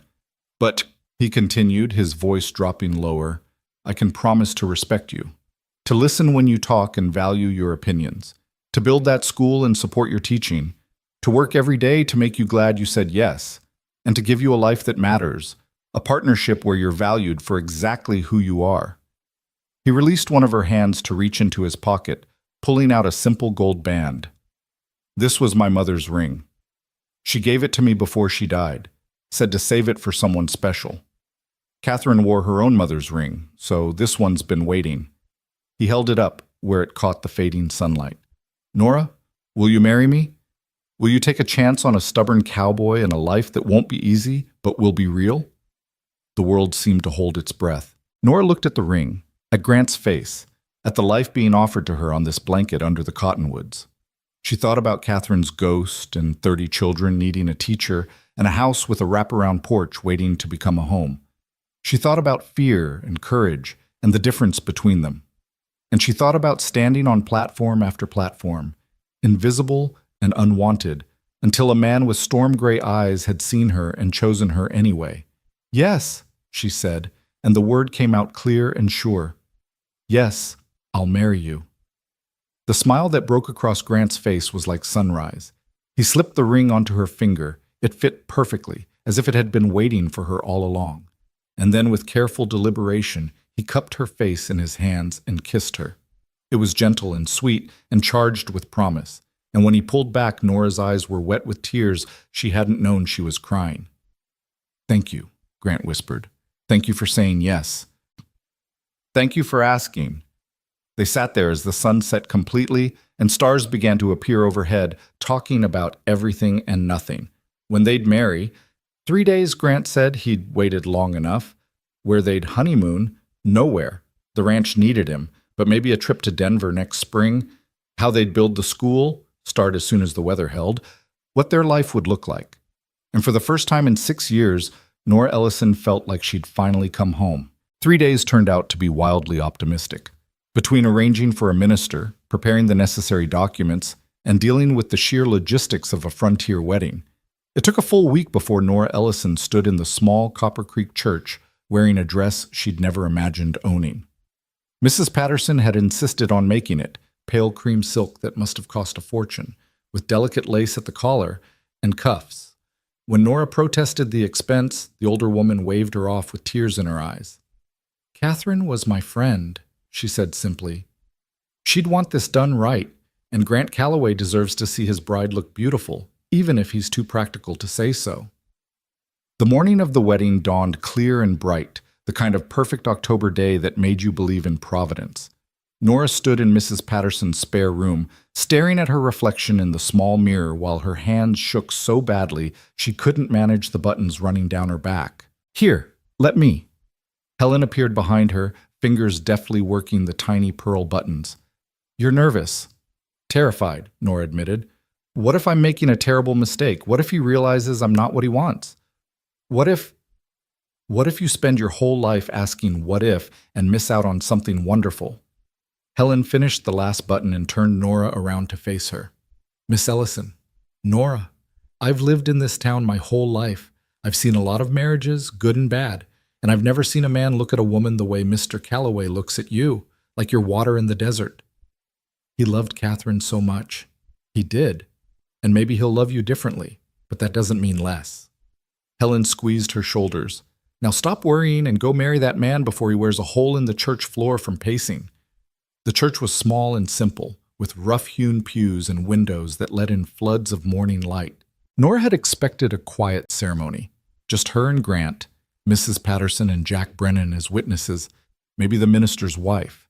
Instead, when she walked through the doors on Mrs. Patterson's arm, she found the church packed. Ranchers and their families filled every pew.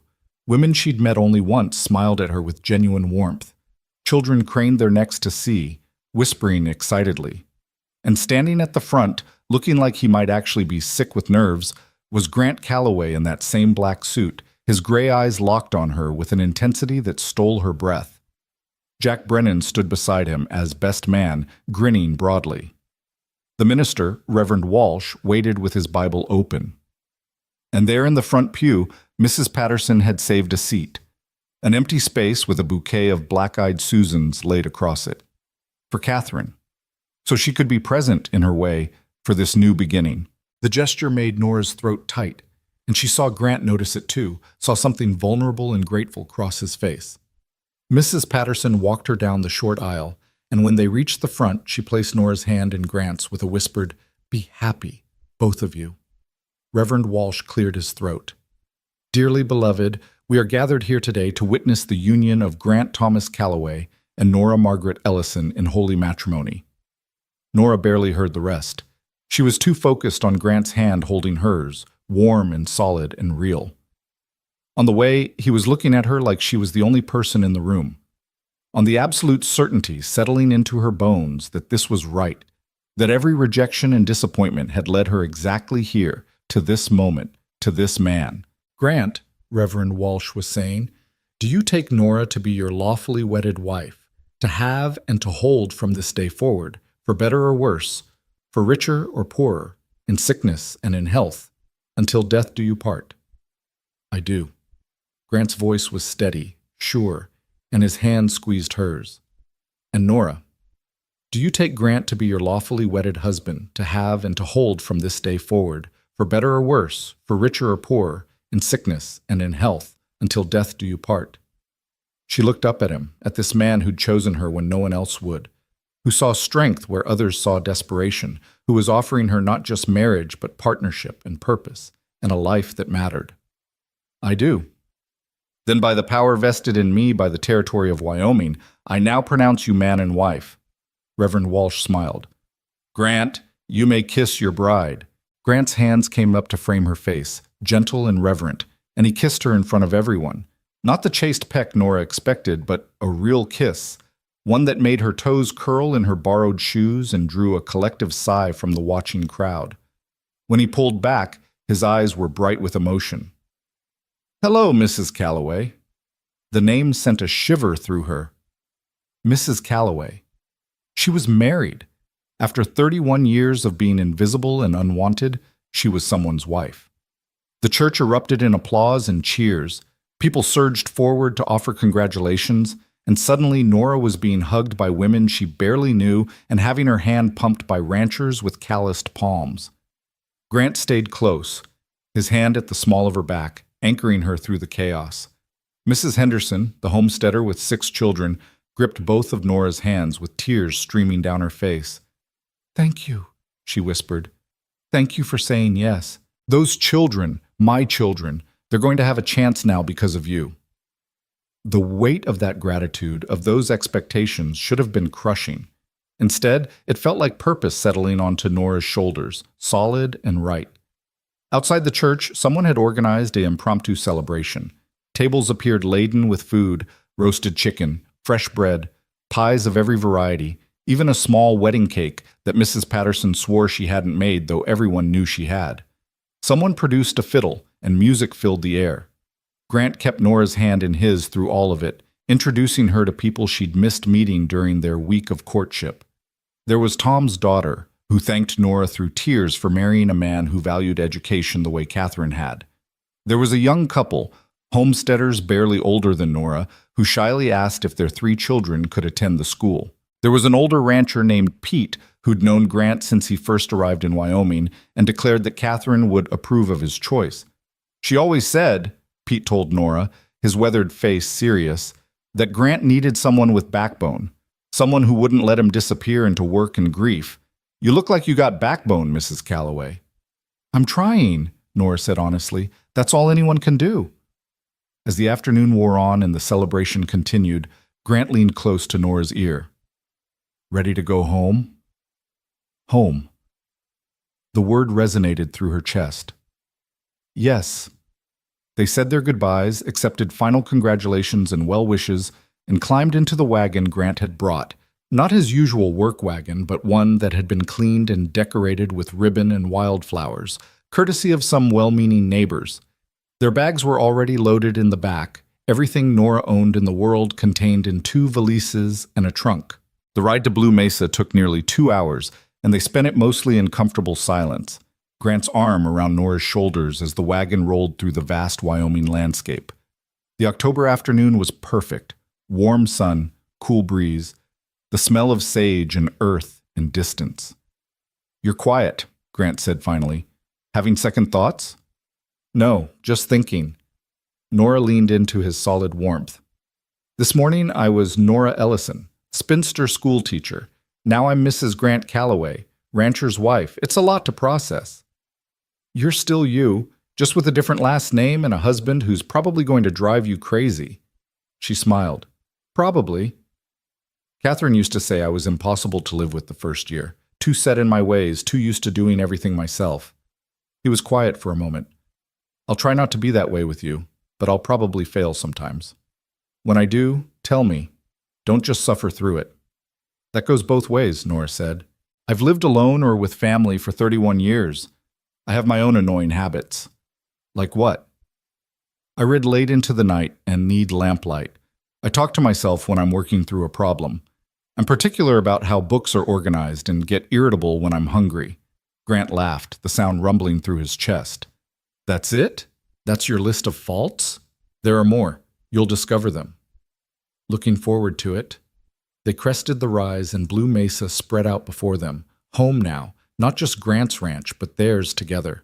The house looked golden in the afternoon light, welcoming, and Nora felt something settle deep in her chest. This was real. This was happening. Jack Brennan met them at the barn, grinning like a fool. "Congratulations, boss, Mrs. Calloway." He tipped his hat to Nora. "We'll handle the horses. You two get yourselves settled." Grant helped Nora down from the wagon, then surprised her by sweeping her up into his arms. She let out an undignified squeak. "What are you doing?" "Carrying my bride over the threshold. It's tradition." He was already walking toward the house, her weight apparently nothing to him. "Catherine would haunt me if I skipped it." He carried her up the porch steps and through the front door, only setting her down once they were inside. The house was exactly as she remembered, spacious and clean, with Catherine's touches everywhere. But there were differences, too. Fresh flowers in the vase on the mantel, the table set for 2, lamps already lit against the coming evening.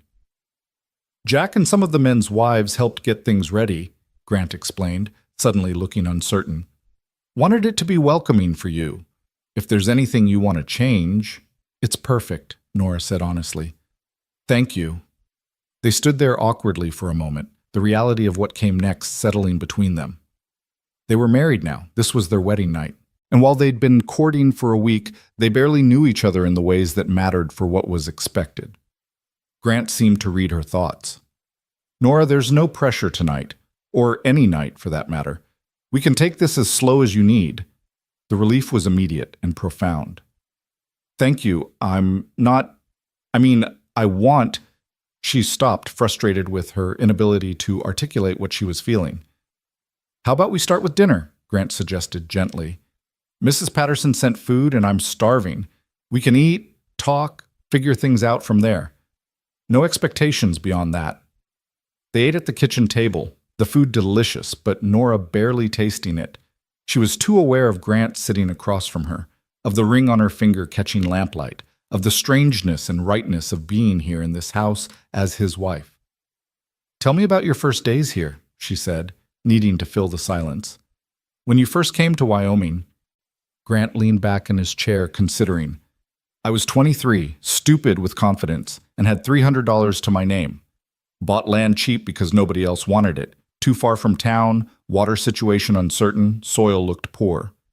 Spent my first winter in a lean-to that barely kept out the snow, eating salt pork and hardtack, wondering if I'd made the biggest mistake of my life. What kept you going? Stubbornness, mostly, and the land itself. It got under my skin.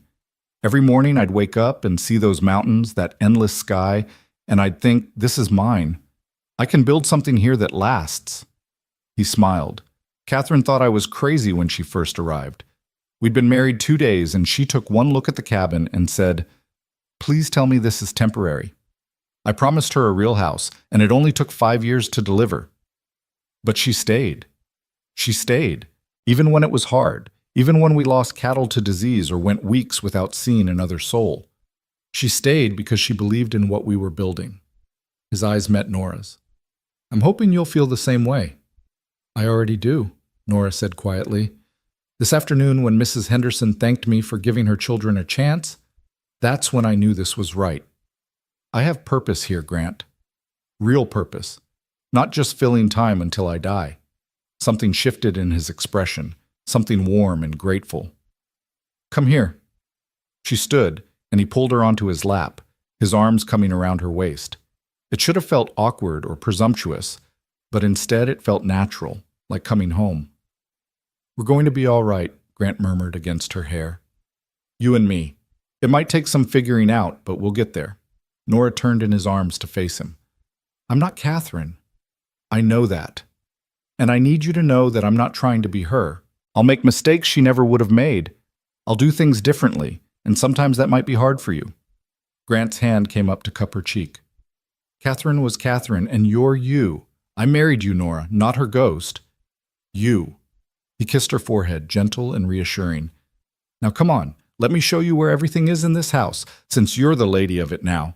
He gave her a tour, pointing out where supplies were kept, showing her the root cellar and the smokehouse, explaining the rhythms of the household. The master bedroom was on the second floor facing east, with a large bed covered in a quilt Catherine had made, and a wardrobe that Grant opened to reveal empty space. "I cleared it out last week," he said. "Packed Catherine's things into a trunk in the attic. Figured you'd want your own space. But if you want to see any of it or keep anything, you just say so." The gesture, the care he'd taken to make room for her, literally and figuratively, made Nora's eyes burn. "Thank you. That means more than you know." That night they lay together in the big bed, Grant keeping a respectful distance, though his hand found hers in the darkness and held on.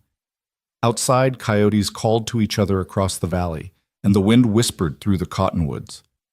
Inside, Nora stared at the ceiling and thought about how her life had changed in just 10 days. 10 days ago, she'd been ready to give up entirely. Now she was married to a good man, living on a beautiful ranch with a school to build and children to teach.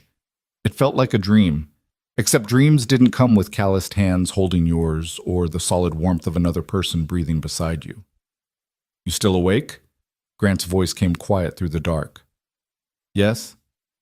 "Just wanted to say, I'm glad you're here, in case I forget to mention it tomorrow or the day after, when I'm knee-deep in work and forgetting to be romantic." He squeezed her hand. "You being here makes this house feel like a home again." Nora rolled onto her side to face him, though she could barely see him in the darkness. "Grant? Yeah? Thank you for choosing me. Thank you for saying yes." They fell asleep like that, hands clasped between them.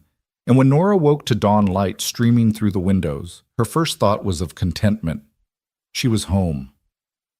The next weeks passed in a blur of adjustment and discovery. Nora learned the rhythms of ranch life, the early rising before dawn, the constant cycle of work, the way weather dictated everything. She learned to cook on the massive stove, to preserve food for winter, to manage the household accounts that Grant handed over with obvious relief. Catherine handled all this, he admitted, showing her the ledger where every expense and income was carefully noted. "I can wrangle cattle and fix fences, but keeping track of money makes my head hurt." "Then I'll handle it," Nora said, already seeing ways to organize things more efficiently. "You focus on the ranch. I'll focus on this." She also started planning the school in earnest. Grant took her to the building site, and they spent hours measuring and discussing. How big should the windows be? Where should the door face? Should they include a small room in the back for storage, or would that be wasteful? Make it however you want, Grant said. This is your domain. Jack Brennan and two of the hands began construction in early November, working between their other duties. Nora visited the site daily, watching the schoolhouse take shape, rough timber walls rising, windows being fitted, a door hung on leather hinges. It was simple and practical, but it was hers. She spent evenings writing to the Chicago Catalog Company, ordering primers and slates and chalk. She wrote to Margaret, too, finally, explaining everything that had happened. Her sister's response came 6 weeks later, full of shock and worry, and, buried beneath both, relief that Nora had finally found her place. The first real test of their marriage came in late November, when winter arrived with a vengeance. A blizzard rolled in overnight, dumping 3 feet of snow and bringing temperatures so low that water froze solid in the kitchen pump. Grant had to break ice in the trough twice daily so the cattle could drink, and he came in each evening exhausted and half frozen. Nora learned to heat bricks by the fire to warm the bed, to make thick stews that would stick to Grant's ribs, to not take it personally when he was too tired to talk and just collapsed into bed. She learned that ranch work didn't stop for weather, that animals needed tending no matter how brutal the conditions. She also learned that she was tougher than she'd thought. When Grant came down with a fever from pushing himself too hard in the cold, Nora took over managing the household and coordinating with Jack to ensure the work got done. She nursed Grant through 3 days of chills and delirium, forcing broth down his throat and keeping cold compresses on his forehead. And when he finally woke clear-headed, the first thing he said was, "You didn't have to do all that." "Yes, I did," Nora replied firmly. "You're my husband. This is what partners do." Something in his eyes shifted, deepened. Catherine would have said the same thing. Then she and I agree on something. By December, the school was finished. A simple one-room building with 6 windows, a wood stove in the corner, and space for 30 students. Grant built the desks himself, working in the barn during evenings, refusing Nora's offer of help. "You're giving these children education," he said. "Least I can do is give them somewhere to sit." The desks were simple but sturdy, each one sanded smooth so there were no splinters to catch small hands. When Nora ran her fingers over the wood, she could feel the care Grant had put into each piece. "They're perfect," she whispered. Christmas came, and with it a surprise. Grant had invited neighboring families to the ranch for a celebration, and the house filled with people and noise and children. Nora had worried about hosting her first party as Mrs. Calloway, but the women were kind and the men respectful, and by the end of the evening she felt like maybe, possibly, she was starting to belong. Mrs. Henderson pulled her aside before leaving. "School starts after the new year?" "First week of January," Nora confirmed, "if the weather holds." "My children are so excited they can barely sleep. Samuel's been practicing his letters every night." The woman's eyes filled with tears. "You've given us hope, Mrs. Calloway. Real hope that our children's lives can be different than ours." After everyone left and they were cleaning up, Grant found Nora standing at the window staring out at the moonlit snow. "You all right?" "I'm scared," she admitted. "What if I can't do this? What if I'm not a good enough teacher? What if—" He turned her around, hands on her shoulders. "Nora, you taught school in Philadelphia for how many years?" 8. "And you were good at it?" "I think so. The students seem to learn." "Then you'll be good at this too. The only difference is these children are desperate for what you're offering. They want to learn. That makes your job easier, not harder." He pulled her close, and she let herself lean into his solid warmth. Besides, Catherine always said the best teachers are the ones who care more about their students than about being perfect. You care. That's what matters. New Year's came and went, and on the first Monday of January, Nora walked to the schoolhouse at dawn to prepare for her first day. The building was cold, so she started a fire in the stove and arranged the desks in neat rows. She'd received the shipment from Chicago just before Christmas: primers, slates, chalk, even a large map of the United States that now hung on the front wall. At 8 o'clock, children began arriving with their parents. Some came on foot, others in wagons, a few on horseback. Nora stood at the door greeting each family, learning names, assigning seats. Samuel Henderson arrived with his 5 siblings, the oldest boy looking nervous and hopeful in equal measure. The youngest was only 4, probably too young for formal schooling, but Mrs. Henderson whispered, She'll be quiet, I promise. I can't leave her home alone. She's welcome, Nora assured her. We'll find ways to keep her occupied. By 8:30, she had 28 students crammed into the schoolhouse, ranging in age from 4 to 17. They were a motley group. Some in little more than rags, others reasonably well dressed, all of them staring at her with a mixture of curiosity and hope that made her chest tight. Nora stood at the front of the room, looking at those faces, and felt the weight of responsibility settle onto her shoulders. These children were counting on her. Their parents were counting on her. Grant was counting on her. "Good morning," she said, and her voice came out steady. "My name is Mrs. Calloway, and I'm going to be your teacher. Some of you can already read and write. Some of you can't. That doesn't matter. We're all starting together today, and we're all going to learn together." She picked up a piece of chalk. "Let's begin." The first day was chaos. The children's skill levels varied wildly. Samuel could barely write his name, while a 12-year-old girl named Emma read at what would have been a 6th-grade level in Philadelphia. Keeping everyone engaged and learning was like trying to herd cats, and by the time 3 o'clock arrived and parents came to collect their children, Nora was exhausted. But she was also exhilarated. Because despite the chaos, learning had happened. Samuel had successfully written 3 letters. The youngest children had practiced counting. Emma had helped teach a group of middle students to sound out words. It was messy and imperfect, but it was real. Grant met her halfway back to the house, taking one look at her face and smiling. "That good or that bad?" "Both," Nora said, and found herself laughing. "It was the hardest thing I've done in years, and I can't wait to do it again tomorrow." He kissed her, right there in the middle of the ranch yard with the hands probably watching, and whispered against her lips, "Knew you could do it." The winter passed in a rhythm of teaching and learning and building a life with Grant. Some days were hard, days when the cold was brutal, or a student struggled, or Nora and Grant snapped at each other from exhaustion. But more days were good, filled with small victories and quiet contentment. They learned each other slowly, carefully. Nora discovered that Grant was grumpy in the mornings until he'd had coffee, that he read poetry late at night when he thought she was asleep, that he had nightmares sometimes about losing Catherine and would wake up gasping.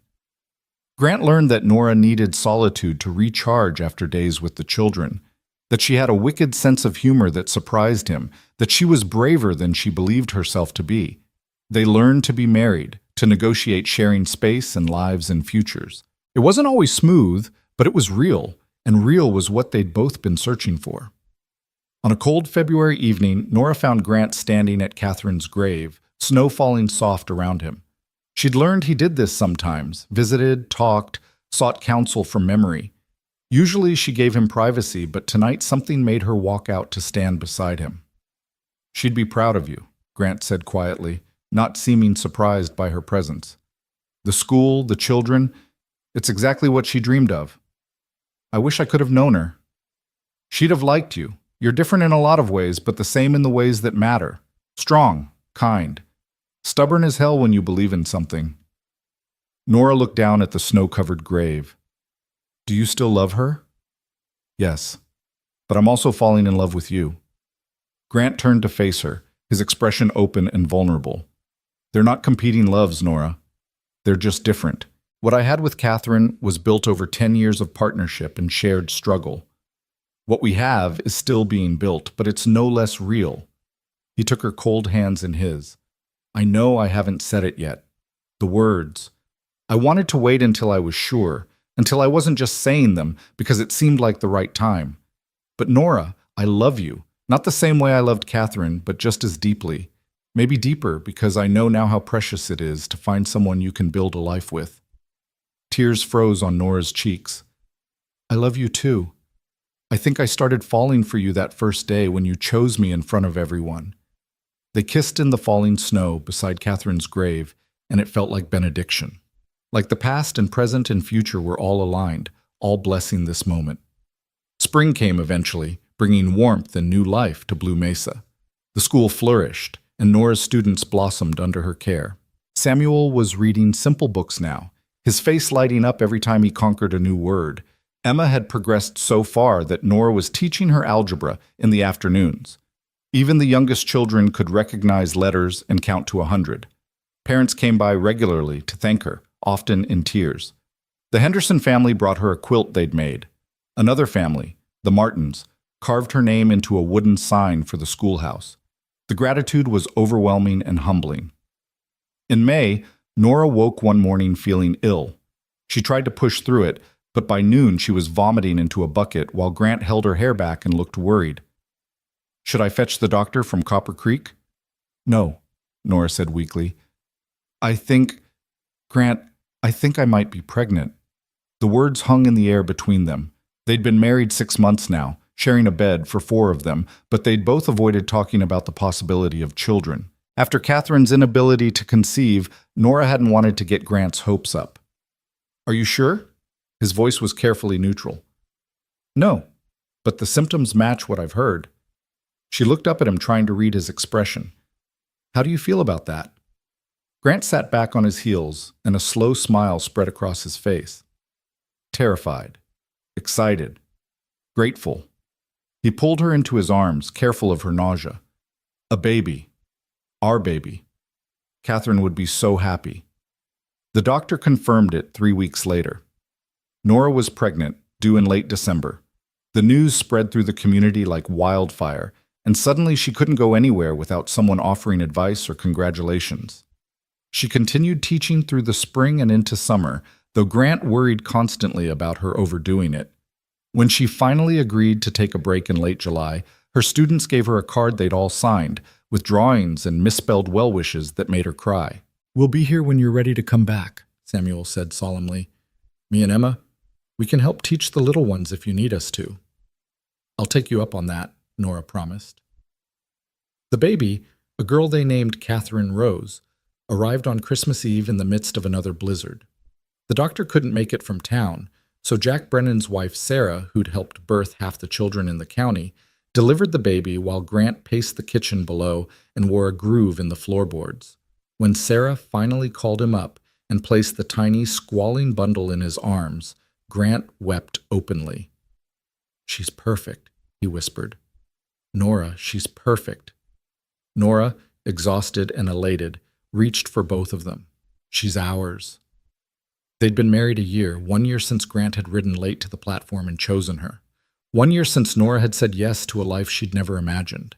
And now here they were, husband and wife, partners, parents, building something real and lasting in the Wyoming wilderness. That night, with baby Catherine sleeping in the cradle Grant had built and snow falling soft outside the windows, Nora thought about the woman she'd been a year ago, desperate, invisible, ready to give up.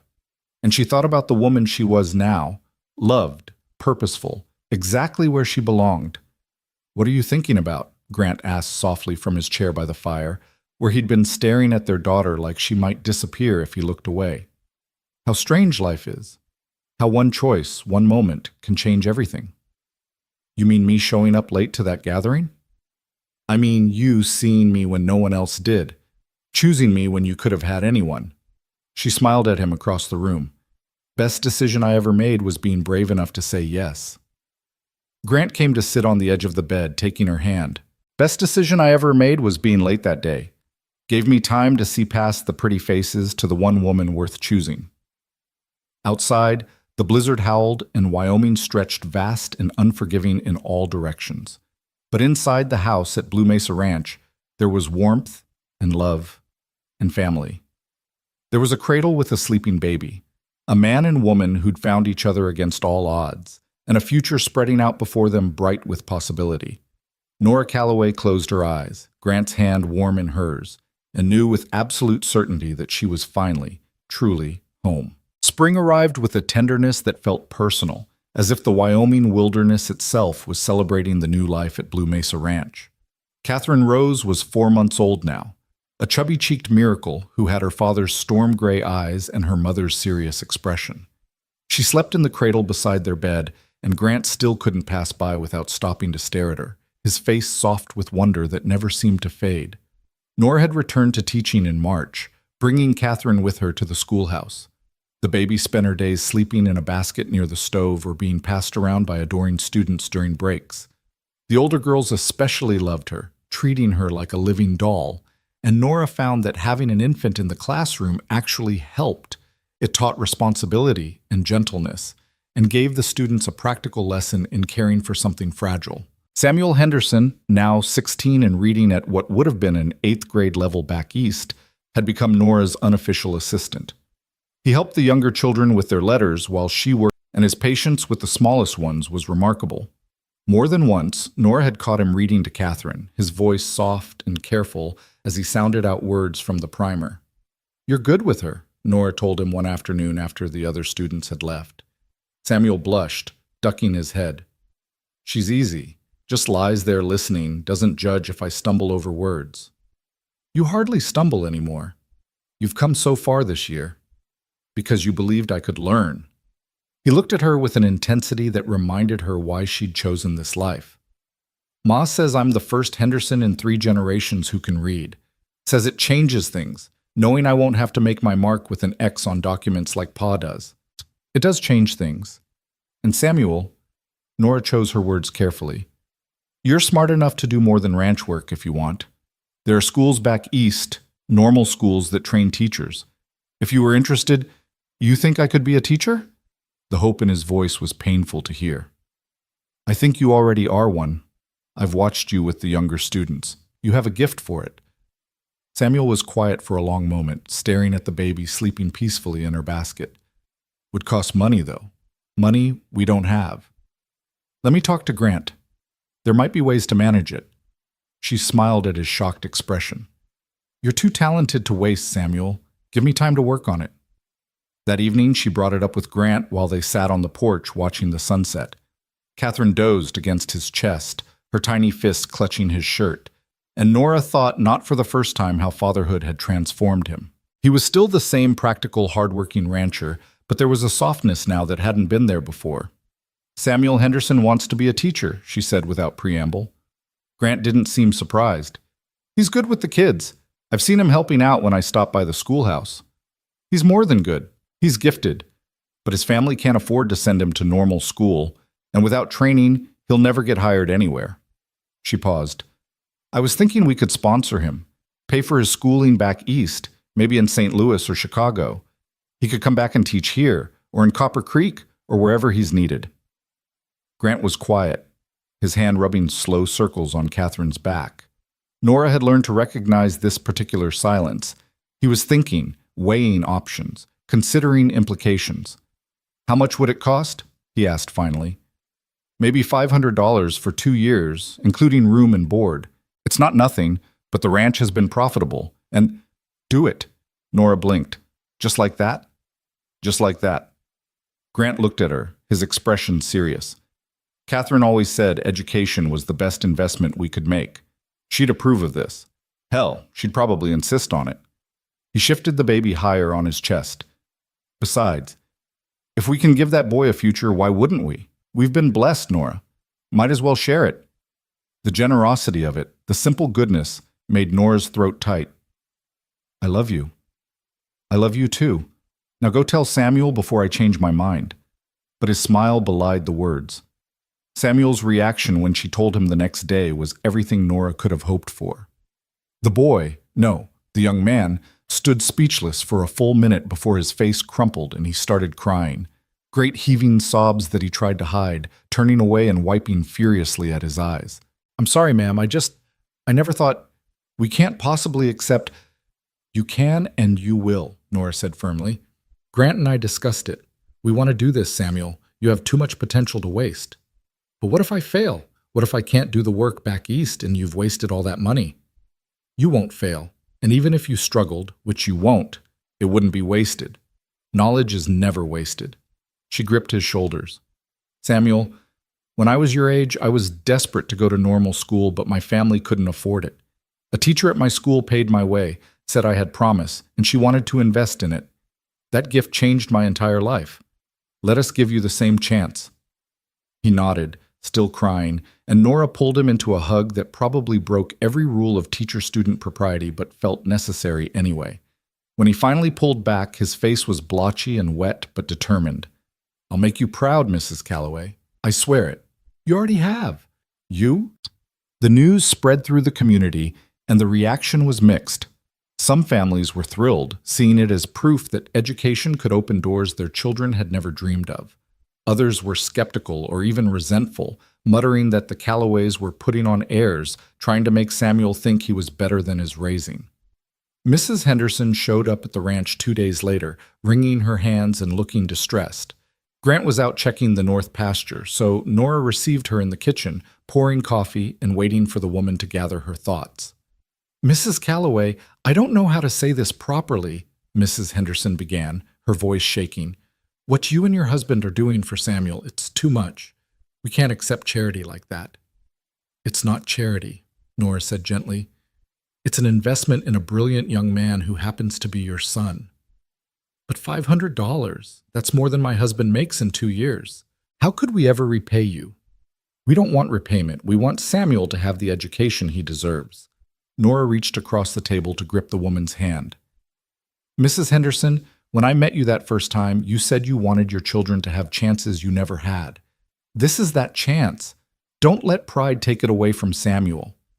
Mrs. Henderson was crying now, tears streaming down her weathered face. "He reads to us every night now, all 6 of us, sitting around the table while Samuel reads from whatever book you've lent him. My husband, he acts like it's foolishness, but I see him listening. I see him proud of his boy, even if he can't say it. Then let us do this. Please." Finally, Mrs. Henderson nodded. "All right, but someday, when we can, we'll find a way to pass this kindness forward, to help some other child the way you're helping ours. That's all we ask." Samuel left for St. Louis in August, carrying a trunk full of clothes that half the community had donated and enough money to see him through 2 years of normal school. The whole Henderson family came to see him off, along with what felt like every family in the county. Grant had driven him to Copper Creek to catch the eastbound stage, and Nora stood on the platform with Catherine in her arms, watching Samuel try not to cry. "Write to us," she told him. "Tell us everything you're learning." "I will. And Mrs. Calloway, thank you for seeing something in me I didn't know was there." "It was always there, Samuel. We just helped you see it too." The stage pulled away in a cloud of dust, and Nora felt Grant's arm come around her waist. They stood together watching until the stage disappeared over the horizon, taking Samuel Henderson toward a future none of them could have imagined 2 years ago. "Think he'll come back?" Grant asked quietly. "I don't know. Maybe he'll find opportunities out east that keep him there. But even if he doesn't come back, we've done something good. We've changed the trajectory of one life, and that matters." Grant kissed her temple. "Catherine would have loved this, loved you, the way you've taken her dream and made it bigger than either of us imagined." They walked back to the wagon, and Nora realized with a start that she'd stopped thinking of Catherine as a ghost haunting their marriage, and started thinking of her as a friend she'd never met, but whose legacy she was honored to carry forward. The first Catherine had planted seeds of education and community care at Blue Mesa. The second Catherine, their daughter, would grow up in that garden, tended by both her mother's hands and her namesake's memory. The school year that followed was the best yet. Word had spread about Samuel's sponsorship, and suddenly parents were taking education more seriously. Students who'd been allowed to skip whenever they were needed for chores now showed up consistently. Fathers who'd been skeptical about book learning started asking about their children's progress. The school wasn't just a building anymore. It was becoming a cornerstone of the community. Nora hired Emma Martin, now 14 and frighteningly bright, as a part-time assistant. The girl came 3 afternoons a week to help with the younger students, and Nora could already see the makings of another teacher. Maybe Emma would be next, heading east for training with the Calloway's support. In October, a letter arrived from Samuel. He was thriving at normal school, though he admitted the work was harder than he'd expected. The other students came from educated families and had advantages Samuel lacked, but he was holding his own through sheer determination. His professors spoke well of him, he wrote, and he'd already been promised a position at a school in St. Louis upon graduation. "Needn't, but I'm still planning to come back west," the letter concluded. "Wyoming needs teachers, and I owe everything to folks there, especially to you and Mr. Calloway. I won't forget that." Nora read the letter aloud to Grant that evening while Catherine played on a blanket at their feet. Their daughter was nearly a year old now, pulling herself up on furniture and babbling constantly in her own private language. She had Grant's stubborn determination and Nora's serious eyes, and watching her explore her small world with fearless curiosity filled Nora with a joy so profound it was almost painful. "We did good," Grant said when she finished reading, giving that boy his chance. "We did." Nora set the letter aside and leaned against her husband's shoulder. "Sometimes I think about that woman I was before, standing on that platform, invisible and desperate, and I can't believe this is the same life." "It's not the same life. It's a better one we built together." He was quiet for a moment, then said, "I want to tell you something I've never told anyone." Nora waited, sensing this was important. "The day I rode to that gathering, I almost didn't go. Kept finding excuses, kept thinking Catherine wouldn't want me replacing her, kept believing I was better off alone." Grant's voice was low, thoughtful. "But the night before, I had a dream. Catherine was standing in that spot where we buried her, and she was angry. Told me I was being a coward, hiding from life because I was scared of losing again. Said she didn't raise me to be a coward." He laughed softly. "I woke up and knew I had to go. But I was still dragging my feet that morning. That's why I was late. Fixed a fence that could have waited. Checked on cattle that were fine, anything to delay. And then when I finally rode up and saw all those women," he paused, "I saw you standing at the back, and something in your expression made me think of Catherine. That same stubborn refusal to give up even when everything said you should. And I thought, if I'm going to do this, I'm going to do it right. I'm going to choose someone who deserves to be chosen." Nora's eyes burned. "You never told me that." Didn't know how to explain it without sounding crazy. But it's the truth. You were meant to be here, Nora. At Blue Mesa, teaching these children, raising our daughter, being my wife. All of it was supposed to happen exactly the way it did. Catherine Rose chose that moment to let out a demanding wail, and they both laughed. Grant scooped her up and she immediately grabbed his nose with both hands, gurgling happily. "Your mother and I are having a moment," he told her seriously. "Could you be patient for 30 seconds? Catherine responded by blowing a raspberry, and Nora laughed so hard she cried. Years flowed like water after that, each season bringing its own rhythms and changes. Catherine Rose grew into a bright, curious child who spent her days in the schoolhouse watching her mother teach and absorbing knowledge like a sponge. By 3, she could read simple words. By 5, she was helping the youngest students with their letters, mimicking her mother's patient teaching style. Samuel Henderson returned from St. Louis in the spring of 1882, a certified teacher with a head full of new ideas and a determination to give back to the community that had given him his start. Copper Creek hired him to establish their first permanent school, and he threw himself into the work with a passion that made Nora proud. He visited Blue Mesa regularly, comparing notes with Nora about teaching methods and student progress, and more than once she caught him watching Emma Martin with an interest that had nothing to do with pedagogy. "He's sweet on her," Grant observed one evening after Samuel had stayed for supper. "She's only 17. But Catherine was 19 when I married her. Give it time." 2 years later, Samuel and Emma married in the same church where Grant and Nora had exchanged vows. The ceremony was simple and beautiful, and afterward Samuel pulled Nora aside with tears in his eyes. "None of this would have happened without you," he said. "Not my education, not my career, not Emma. You changed my entire life." "You changed your own life, Samuel. We just opened a door. You walked through it." The school at Blue Mesa continued to thrive. More families moved into the area, drawn by the availability of education, and soon Nora had nearly 40 students crammed into the little schoolhouse. Grant proposed building an addition, but Nora had a different idea. "What if we built a second school?" she suggested.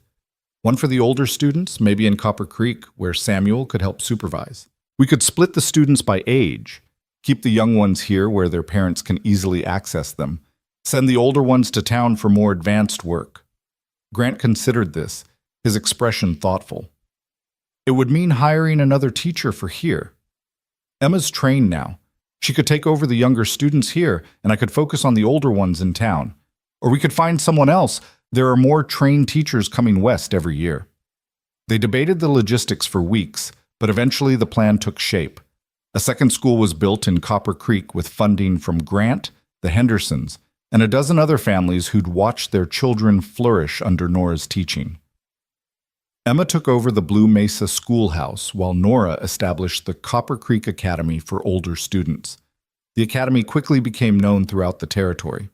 Nora taught advanced mathematics, science, literature, even a bit of Latin for students who wanted it. Her standards were high, and she accepted no excuses, but her students thrived under her demanding care. Several went on to universities back east. One became a doctor, another became a lawyer. And through it all, Nora and Grant's marriage deepened and strengthened.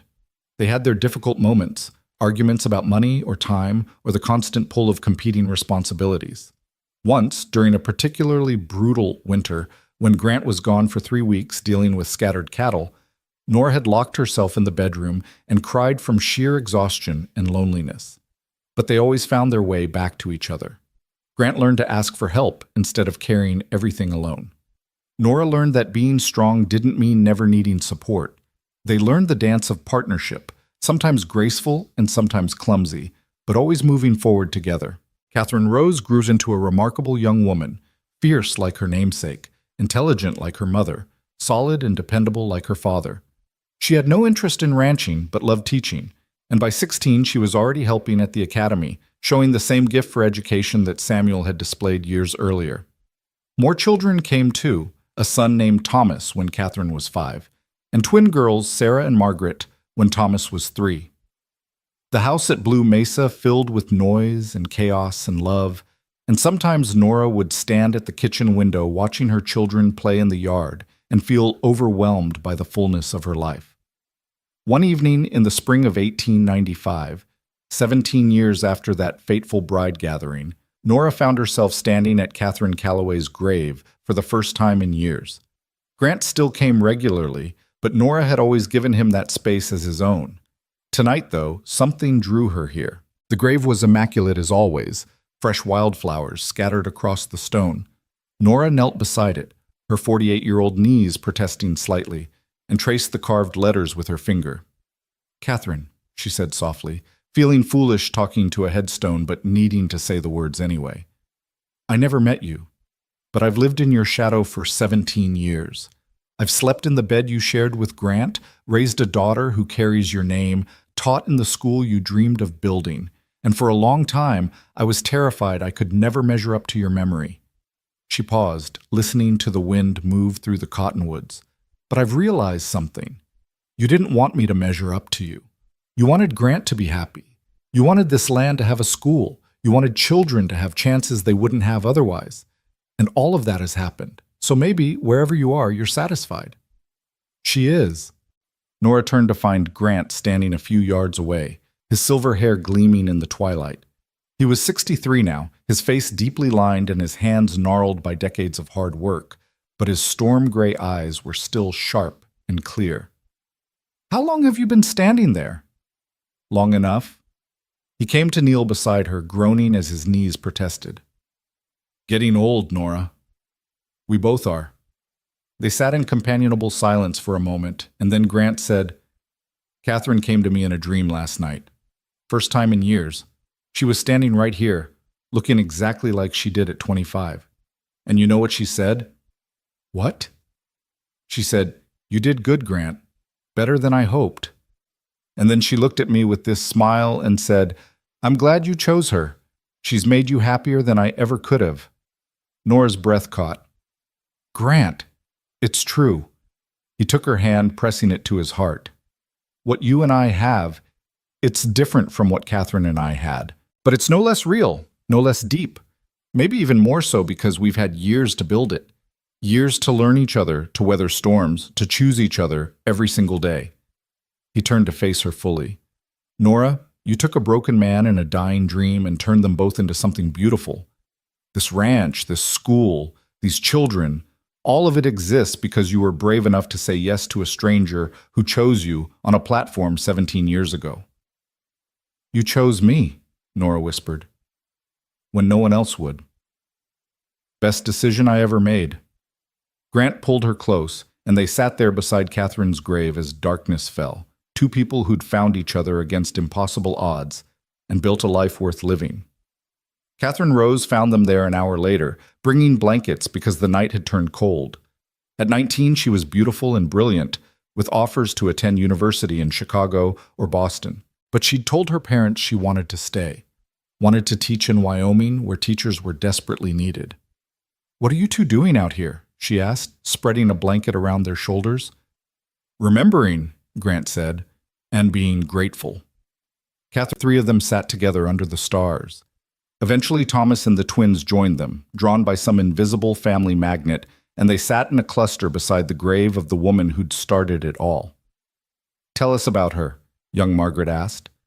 At 12, she was endlessly curious about the aunt she'd been named for, about the first Catherine. So Grant told stories as the stars wheeled overhead, stories of a fierce woman who'd come west seeking adventure and found partnership instead, who'd taught cowboys to read and dreamed of schools that would change children's lives, who'd loved with her whole heart and left a legacy that still echoed through the valley. And Nora added her own stories about a desperate woman on her 7th attempt at marriage who'd been chosen by a man who saw her worth, about building a life from shared dreams and stubborn hope, about learning that family isn't just blood but also choice and commitment, and showing up every day to do the work of love. The children listened, and Nora saw understanding dawn in their eyes. They were the fruit of two loves, two Catherines, two different kinds of courage. They were living proof that second chances were real, that being passed over 6 times didn't mean you weren't worthy, that sometimes the best things in life came from refusing to give up. As the night deepened and the children drifted back to the house, Grant and Nora remained.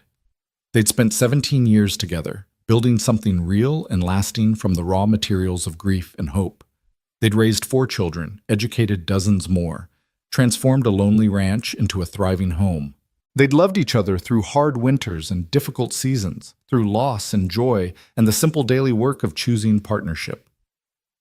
"Do you ever regret it?" Grant asked suddenly. "Saying yes that night? Taking on all of this?" Nora thought about the exhaustion, the struggle, the moments when she'd felt overwhelmed and inadequate. She thought about Catherine's ghost and the weight of expectations and the fear that had dogged her for years that she'd never be enough. And then she thought about student faces lighting up when they mastered a new concept, about Samuel Henderson teaching his own classroom now, passing forward the gift he'd been given, about Catherine Rose following in her footsteps, about Grant's hand in hers every night, solid and sure, about a life filled with purpose and meaning and love that had surprised her with its depth. "Not for a single second," she said. "Every rejection before you led me to exactly where I was supposed to be. Every no was just clearing the path for your yes." Grant pulled her close, and they sat together in the darkness, while Wyoming stretched vast and eternal around them.